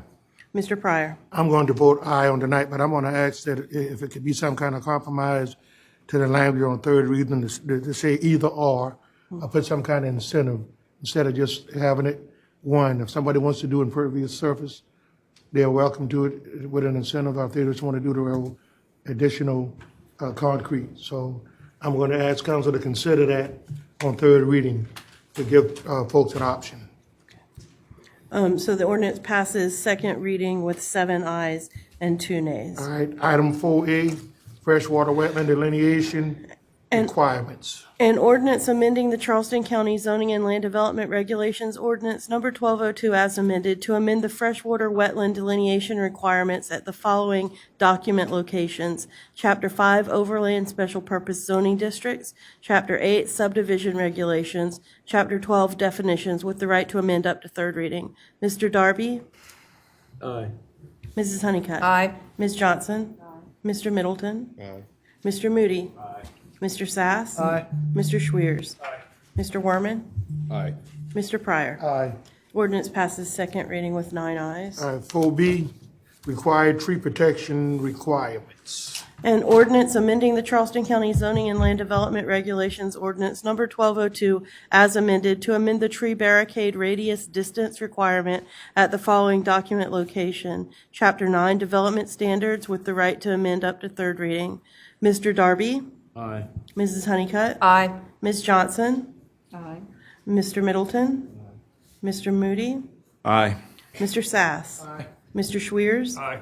Mr. Warman? Aye. Mr. Pryor? Aye. The ordinance passes second reading with 9 ayes. 4C, clarified billboard distance requirements.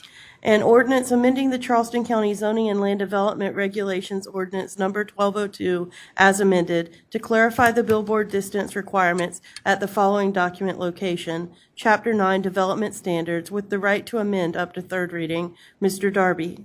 Aye. Mrs. Honeycutt? Aye. Ms. Johnson? Aye. Mr. Middleton? Aye. Mr. Moody? Aye. Mr. Sass? Aye. Mr. Schwiers? Aye. Mr. Warman? Aye. Mr. Pryor? Aye. The ordinance passes second reading with 9 ayes. 4D, allow modifications of OCRM critical line setback and buffer requirements.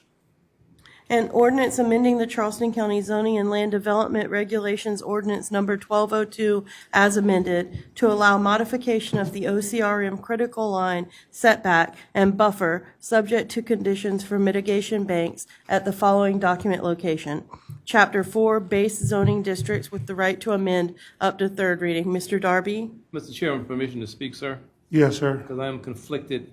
I need 2 questions answered, sir. Yes, sir. How is voting yes going to take away the voice of the public?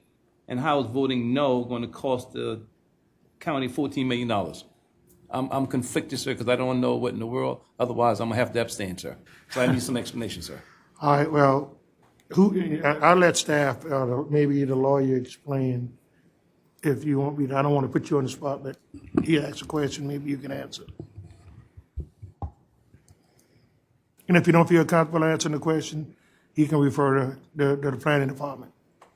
So I can answer the first question, Mr. Darby. So essentially, if you vote no, what would happen is, or if you vote yes, what would happen is the planning director would have authority to make this decision in lieu of the board that typically makes the decision, which is what the public is referencing as public input. And no offense whatsoever, but again, I don't get an answer for that. So the question is, how is voting yes going to take away the voice of the public? Number one. And number two is, explain if county council votes no, how we would lose $14 million. And what you gave, I can't see that, ma'am. It still doesn't answer the question that's taking away the right of the public.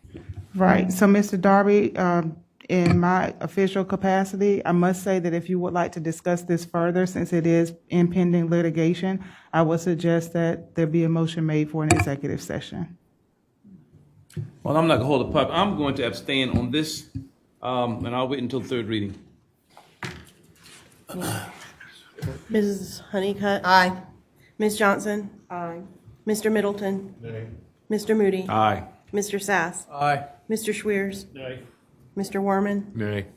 Mr. Pryor? I'm going to vote aye to move it to third reading, but Mr. Darby, this document that I showed you a few minutes ago, you know, when this thing first came up in 2020, the public did, you know, have input. I see Mr. McShane spoke, Mr. Crowley spoke on behalf of, you know, some of these, I guess, the Conservation League and some of the residents. And so when these folks said they didn't have input at county council, they did have input. They didn't know what was going on. And you and I and Ms. Johnson and Mr. Swears actually voted no because we wanted more of the upland. But our motion was declined, and then another motion was stated, and it passed. That was in 2020. Okay? So the public did have input, and, you know, we were concerned about that, you know, having easements on the property, you know, to protect some of this. But we lost. And so the process went on.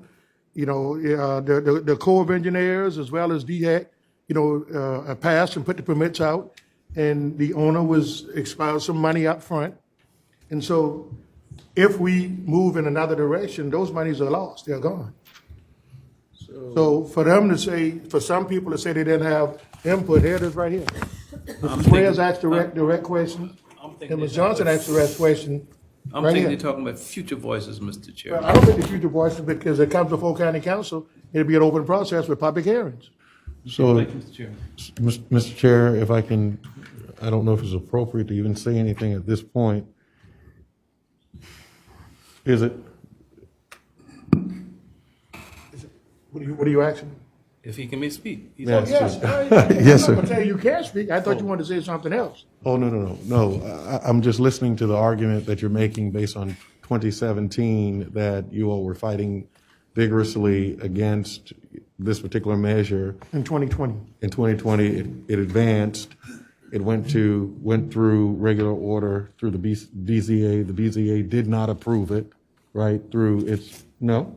No, it went through the Corps of Engineers. Right, but When the eventually. public had an option, and then it went through DHEC. And also at And some it point it came came back- to us. It came to the county BZA. County BZA, and they the voted against it. BZA unanimously voted against. So this is what I'm saying as it relates to the public process, right? Even with all of the levels of, because sometimes the general public is not actively engaged right away on everything, right? And then sometimes as the issues become more impending, people become more aware of what's going on. They may have missed the Corps of Engineer process. They may have missed DHEC's process. They certainly were engaged somewhere around the BZA process, which gave them the opportunity to at least at that level interject, their perspective on this matter. And it unanimously did not go through the BZA. My only consternation with this entire thing, or not only, but one of the main consternations, and I don't have any doubt that whoever the planning director would be fair, be equitable and just and do the right thing. But, kind of seating that on one person, right? And then circumventing, the entire, because I think we had talked about maybe if there was some sort of process on that level, that the person, meaning the planning director, could then permit, some sort of public opportunity, but we didn't really fully develop that idea. And so I just simply, I never would approve anything that X's the public out totally of interjecting their concerns and or, and some public persons who came up and commented had salutations. Mr. Milton, to your point too, when I went to the Corps and I went to the DHEC, there was plenty time to have public input because public input started here when those folks came in.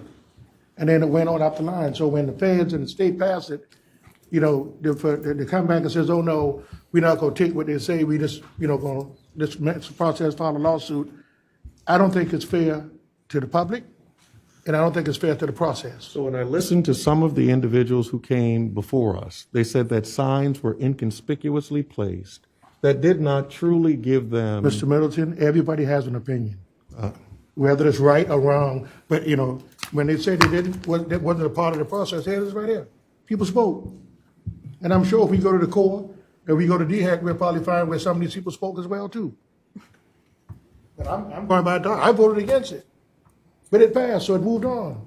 So DHEC and the Corps passed it. So I mean.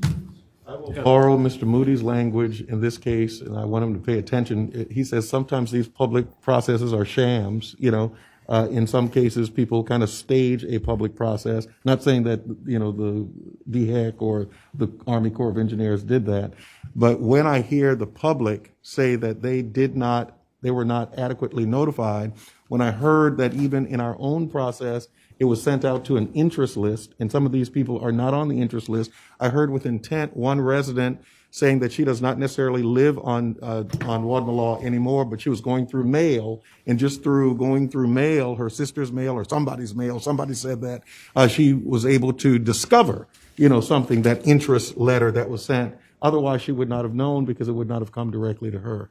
And I just wanted to say all of that to say nay. Thank you. Mr. Swears. Just would like to express my frustration because I have talked to both sides on this issue, and it's very interesting that both sides actually say they mostly want the same things, yet we keep fighting over it. So I don't know what the answer is, but there's got to be an answer here somewhere to solve this thing because both sides, and I assume they're trustworthy, both sides really say they want the same thing. So I hope they both get what they want, which is basically the same thing. But somehow we keep fighting over it. Thank you. Anybody, Mr. Moody? Mrs. Ham, is this a wild expansion of the planning staff's authority? No, sir. It aligns with the other authority that the planning director has. Thank you very much. In the ZLDR. Okay. All right.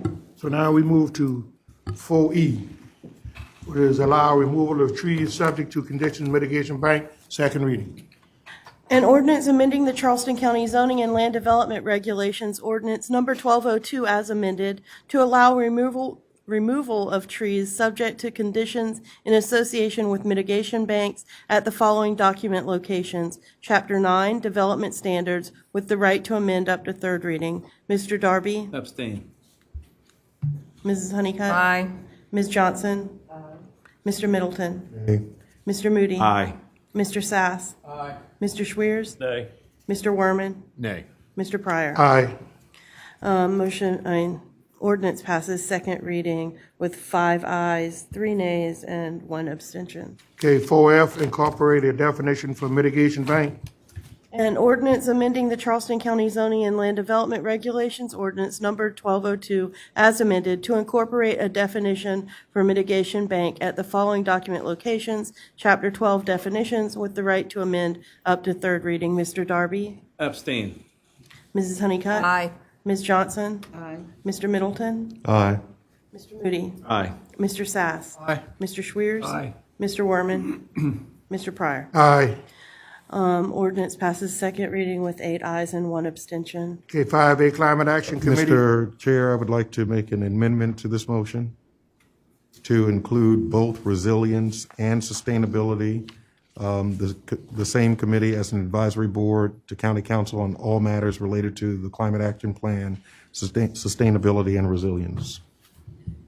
Is there a second to his motion for amendment? I'll second it for discussion. I'm just pulling up the ordinance so that okay. There's no substantial change except the fact that the Climate Action Committee will also serve as the Resilience Committee, just including all things sustainability and resilience. I mean, I'll just a second it for name- discussion, but you're saying this is not a substantive It's change just a to what we're name doing change. here. There's no change in the ordinance itself I'll except second the that. name, resilience, matters related to climate action plan, sustainability and resilience. I'll second that. I do think we have something resilience related already, and I mean. But they wanted to consolidate it all under the one. One committee that already This comes from staff. So that, A resilience committee. You finished, Mr. Werman?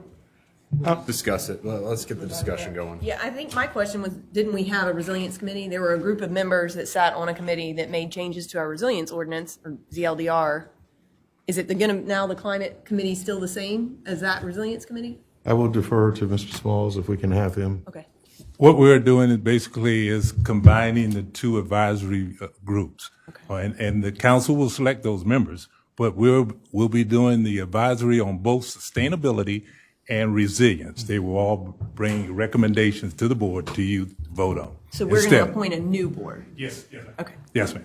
And then the other change on that was the name of the committee, and we have that to be the Resilience and Sustainability Advisory Committee. So by they're this gonna do action, both. are we relieving the folks that had served on the resilience committee from their duties? Yes, and we'll combine it in one action for both sustainability and resilience. Okay. Ms. Johnson? So are you talking about keeping the number of members the same on? All the numbers will stay the same on that committee. They will be reviewing all the actions, again, on both sustainability activities that we want to push forward and resilience activity, and they'll bring it to you for a decision. So do we have Instead of having two separate boards, you're putting them both together. we have to give notification to those people? We have not to, Go ahead, sir. The initial board, we were going to disband that board, and then again, you would select members for the Sustainability/Resilience Advisory Committee. Okay. Mr. Moody? I'm okay with this. I guess just a general question, maybe backing up a little bit. Why would this combined committee, if we do this, not report up through the planning commission or something like that to serve as a check or another set of eyes before it gets to us?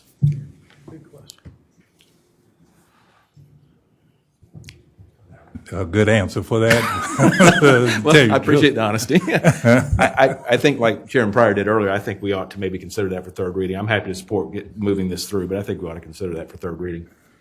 Yeah, Thank you. It could be changed if somebody wants to do it on third reading. All right, Mr. Werman? Well, I mean, I think that is a substantive change.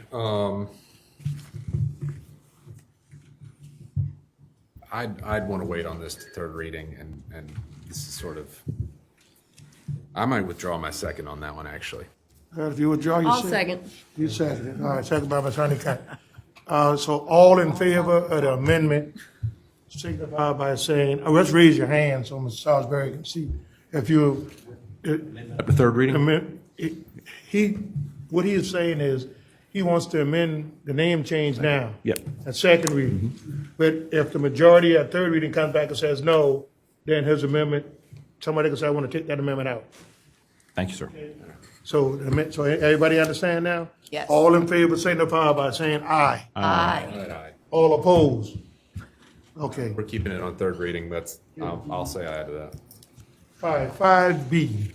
Wait, I need to read the Oh, ordinance. I'm sorry. An ordinance establishing the Charleston County Climate Action Committee and other matters relating thereto as amended.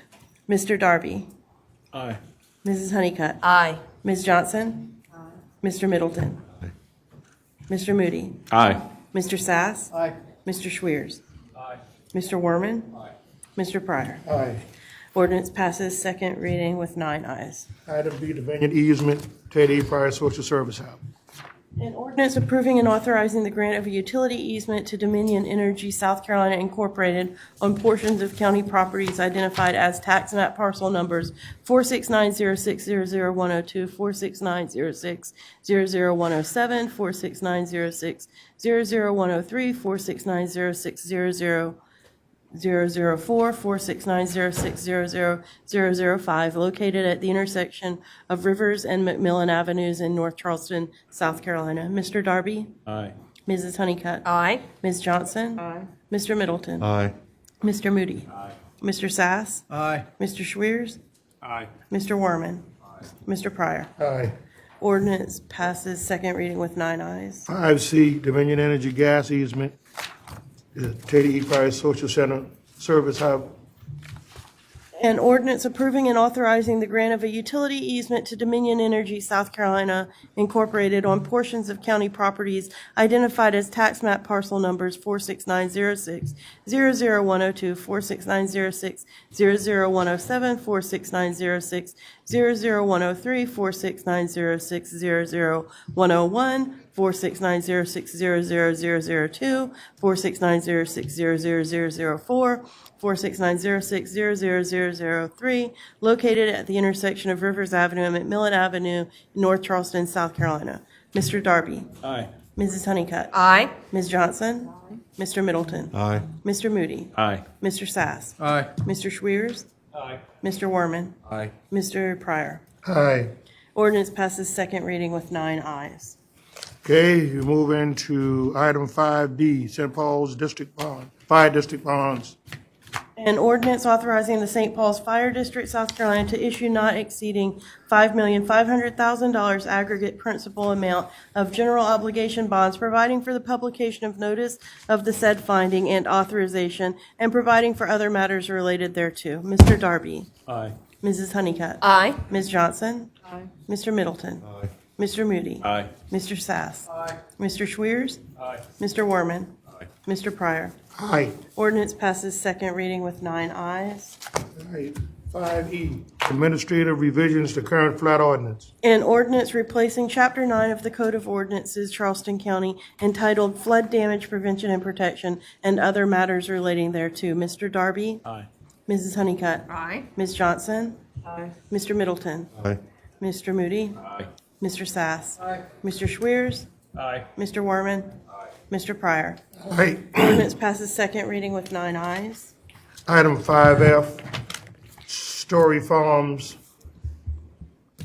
An ordinance rezoning the real property located at 4104 Betsy Carrison Parkway and 3317 Trumpet Road, parcel identification number 203-00-00232 and 203-00-00233, from the Agricultural Residential AGR zoning district to Story Farms Plan Development PD 183 zoning district, with the right to amend up to third reading. Mr. Darby? Aye. Ms. Honeycutt? Aye.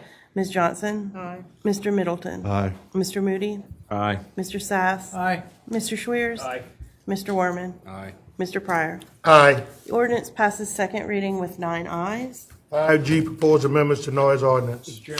Yes, sir. If I could, I neglected last meeting when we had first reading. Actually, a sheriff's deputy attended to speak on this topic. If anyone had any questions that I would like to recognize, I see him in the audience again tonight.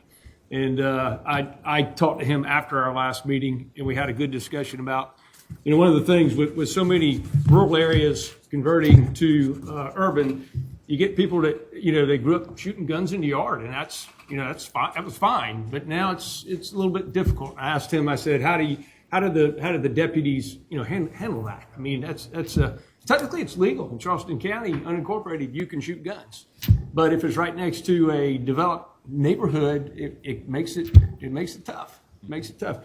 I'll invite. Do you have anything that you'd like to say? Yes, sir. Lieutenant Allen, I was with Charleston County Sheriff's Office. Yeah, just to add on to that, sir, if anything, it kind of boils down to prolonged noise, if anything, in regards to the ordinance. So therefore, if you're shooting on your property, it's your property, if anything. Of course, we're going by 70 decibels. Anything louder than 70 decibels, a gunshot is 140 decibels, but it's prolonged. Give an example. When you have your countdown here, 2 minutes down to 1 second, and then you hear that sound, and then you abruptly cut it off. I don't know how many decibels that is, but everyone's attention, it gets everyone's attention. But imagine if that sound was prolonged for like 2 minutes. I don't know if that's 70, it would kind of irritate everyone's ear. So therefore, if you're shooting on your property, that's your property. The sheriff's office is not gonna mess around with anything. But if something's prolonged between these certain points of the day, 10 p.m. to 7 a.m., prolonged, then it becomes an issue. But for the sheriff's office to interfere with someone's property, shooting your gun on your own property, never. That's not our intention. Actually, he and I had a good discussion about the sheriff's deputies are often called to kind of mitigate the circumstance. And I think you would agree this ordinance actually helps to do that. Absolutely. It gives you something to stand by. Absolutely. As opposed to, a sheriff's deputy showing up and just trying to make nice with two people that might hate each other, So anyway, I hope it's beneficial. No worries, sir. Quick question. Yes, sir. It's in the unincorporated area. Some of us have unincorporated on one side of the street and on the other side, Ranger Drive. One is in North Charleston, one is in the county. So you tell me the constituents on Ranger Drive and the county can shoot a gun all they want, as long as they're in the yard. No, sir. That's something for legal to kind of decide. That's not for the sheriff's office for me to stand before you right now and make that decision. Absolutely not, sir. But if they're in the unincorporated area, it goes where Mr. Swear says, Right. You can shoot a gun in the unincorporated area. Charleston County has no restriction. Right. North Charleston have to deal with that. Yeah, but it's on the other side of the road there in the county. Correct, sir. So They're never allowed to do it unsafely. I understand that, but I'm just saying, I can see where it could be kind of some problem if somebody calls and That says, is the challenge. I'm actually in the unincorporated area. That officer have to let them. But anyway, I just wanted to bring that out. I know you can't do it, but to get into a code, that might be a problem. Yes, sir. If that's the county's ordinance. All right, thank you. I did have one question for him. Yes, ma'am. So if somebody is practicing shooting, they can shoot as much as they want before the hours of 10 p.m. and 7 p.m. I think If they the way the ordinance do that reads- all day? No, ma'am. I think the way is prolonged and excessive. I think that's how the reading goes. If you allow me to go ahead and read this real quick, ma'am. Go ahead. Okay, so the proposed amendments would enable the county to better enforce the noise ordinance for our residents primarily by adding measurable provisions in sections 3-43. Noise, excessive, unnecessary, or unreasonable noise. This section adds a minimum distance from the source of the noise with a maximum decibel reading of a defined time frame for prohibiting plainly audible, excessive, unnecessary, or unreasonable. I think that's the key term. And then, believe it or not, like my mom and dad said, do your homework. Okay, so a little decimal reader here. A little sharp. May I pass it to? Okay, great.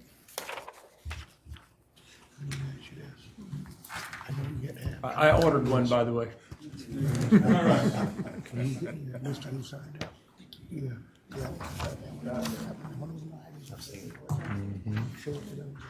I think what legal is saying is it goes to 70 decibels. Anything else beyond 70 decibels, it's going to bother your hearing. For example, when we're at the firing range, the gunshot is 140 decibels. That's why we have to have the proper hearing apparatus. There are some old school deputies back in the day, they didn't do that, and they suffered from hearing loss, if anything else. So we're talking about 70 decibels, prolonged and unnecessary. And I hope I answered your question, ma'am. Okay, I'll buy that for right now. Thank you. Oh, I appreciate it. No, no worries. All right, so all in, well, you got to read the Yes, sir. ordinance. An ordinance amending Chapter 3, Part 2, noise offenses of Charleston County Code of Ordinances number 1702 as amended with the right to amend up to third reading. Mr. Darby? Aye. Mrs. Honeycutt? Aye. Ms. Johnson? Mr. Middleton? Aye. Mr. Moody? Aye. Mr. Sass? Mr. Schwiers? Aye. Mr. Werman? Aye. Mr. Pryor? Aye. Ordinance passes second reading with 9 ayes. Okay, item 6 is first reading, request to consider incorporating impervious surface limitation. What is the pleasure? There's more for approval. Is there a second? Second. Second by Ms. Honeycutt. Any discussion? Okay, Mr. Sass. Thank you, Mr. Chairman. I'm a little bit concerned about this. I think that our impervious surface requirements now in our reviews, I see them all the time doing real estate, and I think they're pretty thorough, and I'm concerned this might be overkill. Maybe it's not, but I'm not prepared to vote for this tonight. Thank you. All right, Reverend Milton, would you, as always, you have the right to amend up to third reading? Yes, sir. Ms. Honeycutt, you accept it? Yes. Okay. All right, all in favor of the motion signify by saying aye. Aye. All opposed? Nay. All right, 2 nays. Yeah, no, I'm gonna go with that too. Pardon? I didn't read it. I'm gonna do a nay on this one for the. All right, so 5 yes and 3 nays. Nay is Johnson, Johnson, Moody, and Sass. Moody, and Sass. All right, since we got the right to amend up to third reading. Okay. All right. Thank you, sir. Yes. Item 7 is. Oh, wait, I need to read that ordinance. An ordinance amending the Charleston County Zoning and Land Development Regulations, ordinance number 1202, as amended to incorporate impervious surface limitations at the following document locations: Chapter 3, Development Review Procedures; Chapter 4, Base Zoning Districts; Chapter 5, Overlay and Special Purpose Zoning Districts; Chapter 6, Use Regulations; Chapter 7, Form-Based Zoning District; Chapter 8, Subdivision Regulations; Chapter 9, Development Standards; and Chapter 12, Definitions. Okay, thank you. Item 7 through 9. For Anybody? committee recommendation, both items. 7 through 9? Hey, yeah. Woody, 7? You don't want to do all our 7, 8, and 9? I'll do all 8 if I didn't. Yeah, if you want to if you want to 7, jump 8, ahead and 9. be frisky, yeah, we can do that. Hear him out of committee. Yes. Through 9A. 9A, I'll do all those. All right, Thank okay. you. Who seconded you? Second. All right, so all in favor, Mr. Sass? Oh, all right, so that's fine. All in favor signify by saying aye. Aye. All opposed, ayes have it. We've already done executive session. I just have one ordinance Yes, to ma'am. read. An ordinance amending Chapter 4 of the Code of Ordinances, Charleston County, entitled Buildings and Building Regulations, and Chapter 8 of the Code of Ordinances, Charleston County, entitled Fire Prevention and Protection. All right, so we now gonna move into council comments. I'm gonna go to my right, Reverend Middleton. None tonight. Thank you all very much just for everything that you do, from county council to our administrator and staff. Just thank everybody. All right, Mr. Swears, Nothing. Mr. Darby, Nothing. Ms. Honeycutt. Did we ever get a presentation from Mr. Linker on the impervious surface issue? I think we have. I thought he was on deck to do it at one Can we point. get that presentation at third reading? I know Before he- third reading. Before, next. This was This first was reading. first. Okay, second reading. I just want to make sure, I feel like that needs to be publicly presented. Tonight might not be the night, but I want him to Let's have do it that. at our next Public Works Committee meeting. All right. Thank you for being ready, Mr. Lincoln. Yeah, I just like seeing him dress up in a suit, so I'll make him come back. All right, Ms. Johnson. Yes, sir. I want to share something here about the Juvenile Detention Alternatives Initiative. The South Carolina Department of Juvenile Justice has partnered with the Annie E. Casey Foundation to become the 40th state, the 40th state to adopt their Juvenile Detention Alternative Initiative. And what this is the department is working to create a system that prevents locking up a lot of juveniles without going through measures for positive youth development. So I had a concern about all of the youth that we're sending to the jail. And I think it's good that the Justice Department juvenile detention is looking into measures on how to reduce sending youth to the detention center, but finding more positive things. So I think this is great to know that South Carolina is finally coming on board with something like this. And in the future, I just hope that we can look at doing as much as we can to support measures like this. Thank you, Ms. Johnson. Mr. Sass? Thank you, Mr. Chairman. Only thing I'd like to ask that we remember former council member Curtis Bostic. Yes. His wife passed away this weekend. Yes. Let's get them in your prayers. Thank you, Mr. Sass. Mr. Moody? Good night, Mr. Pryor. Mr. Worthman? Yes, I do have something. I just wanted to check in. I know our conversation got a little sidetracked last time 995 came up, but what is the timeline on the next step? Can we circle back and figure out where we're at with that? I just want to know when we're expecting to see something again, because 45 days. When did the RFP go out? I think it's 45 days, right? They have That date is it's November, is it October or November? October. They have 30 days to provide us what they propose, with some information. 30 days. 30 days to provide us with approval, then we would enter into that contract with the, I forget their name every No, time. the information. They already got the contract. They got the They got contract. 30 days to bring us a recommendation. Yes. October 6th. Okay, I got it. So the contract is entered into, they are on a timeline October 6th. Yes, sir. Very good. No delays. Or they Answer. don't get paid. I appreciate it. Thank you all. Okay, we stipulated that. No delays or no pay. Okay? All right. So, Mr. Tootin? Nothing tonight, sir. Ms. Ham, anything else?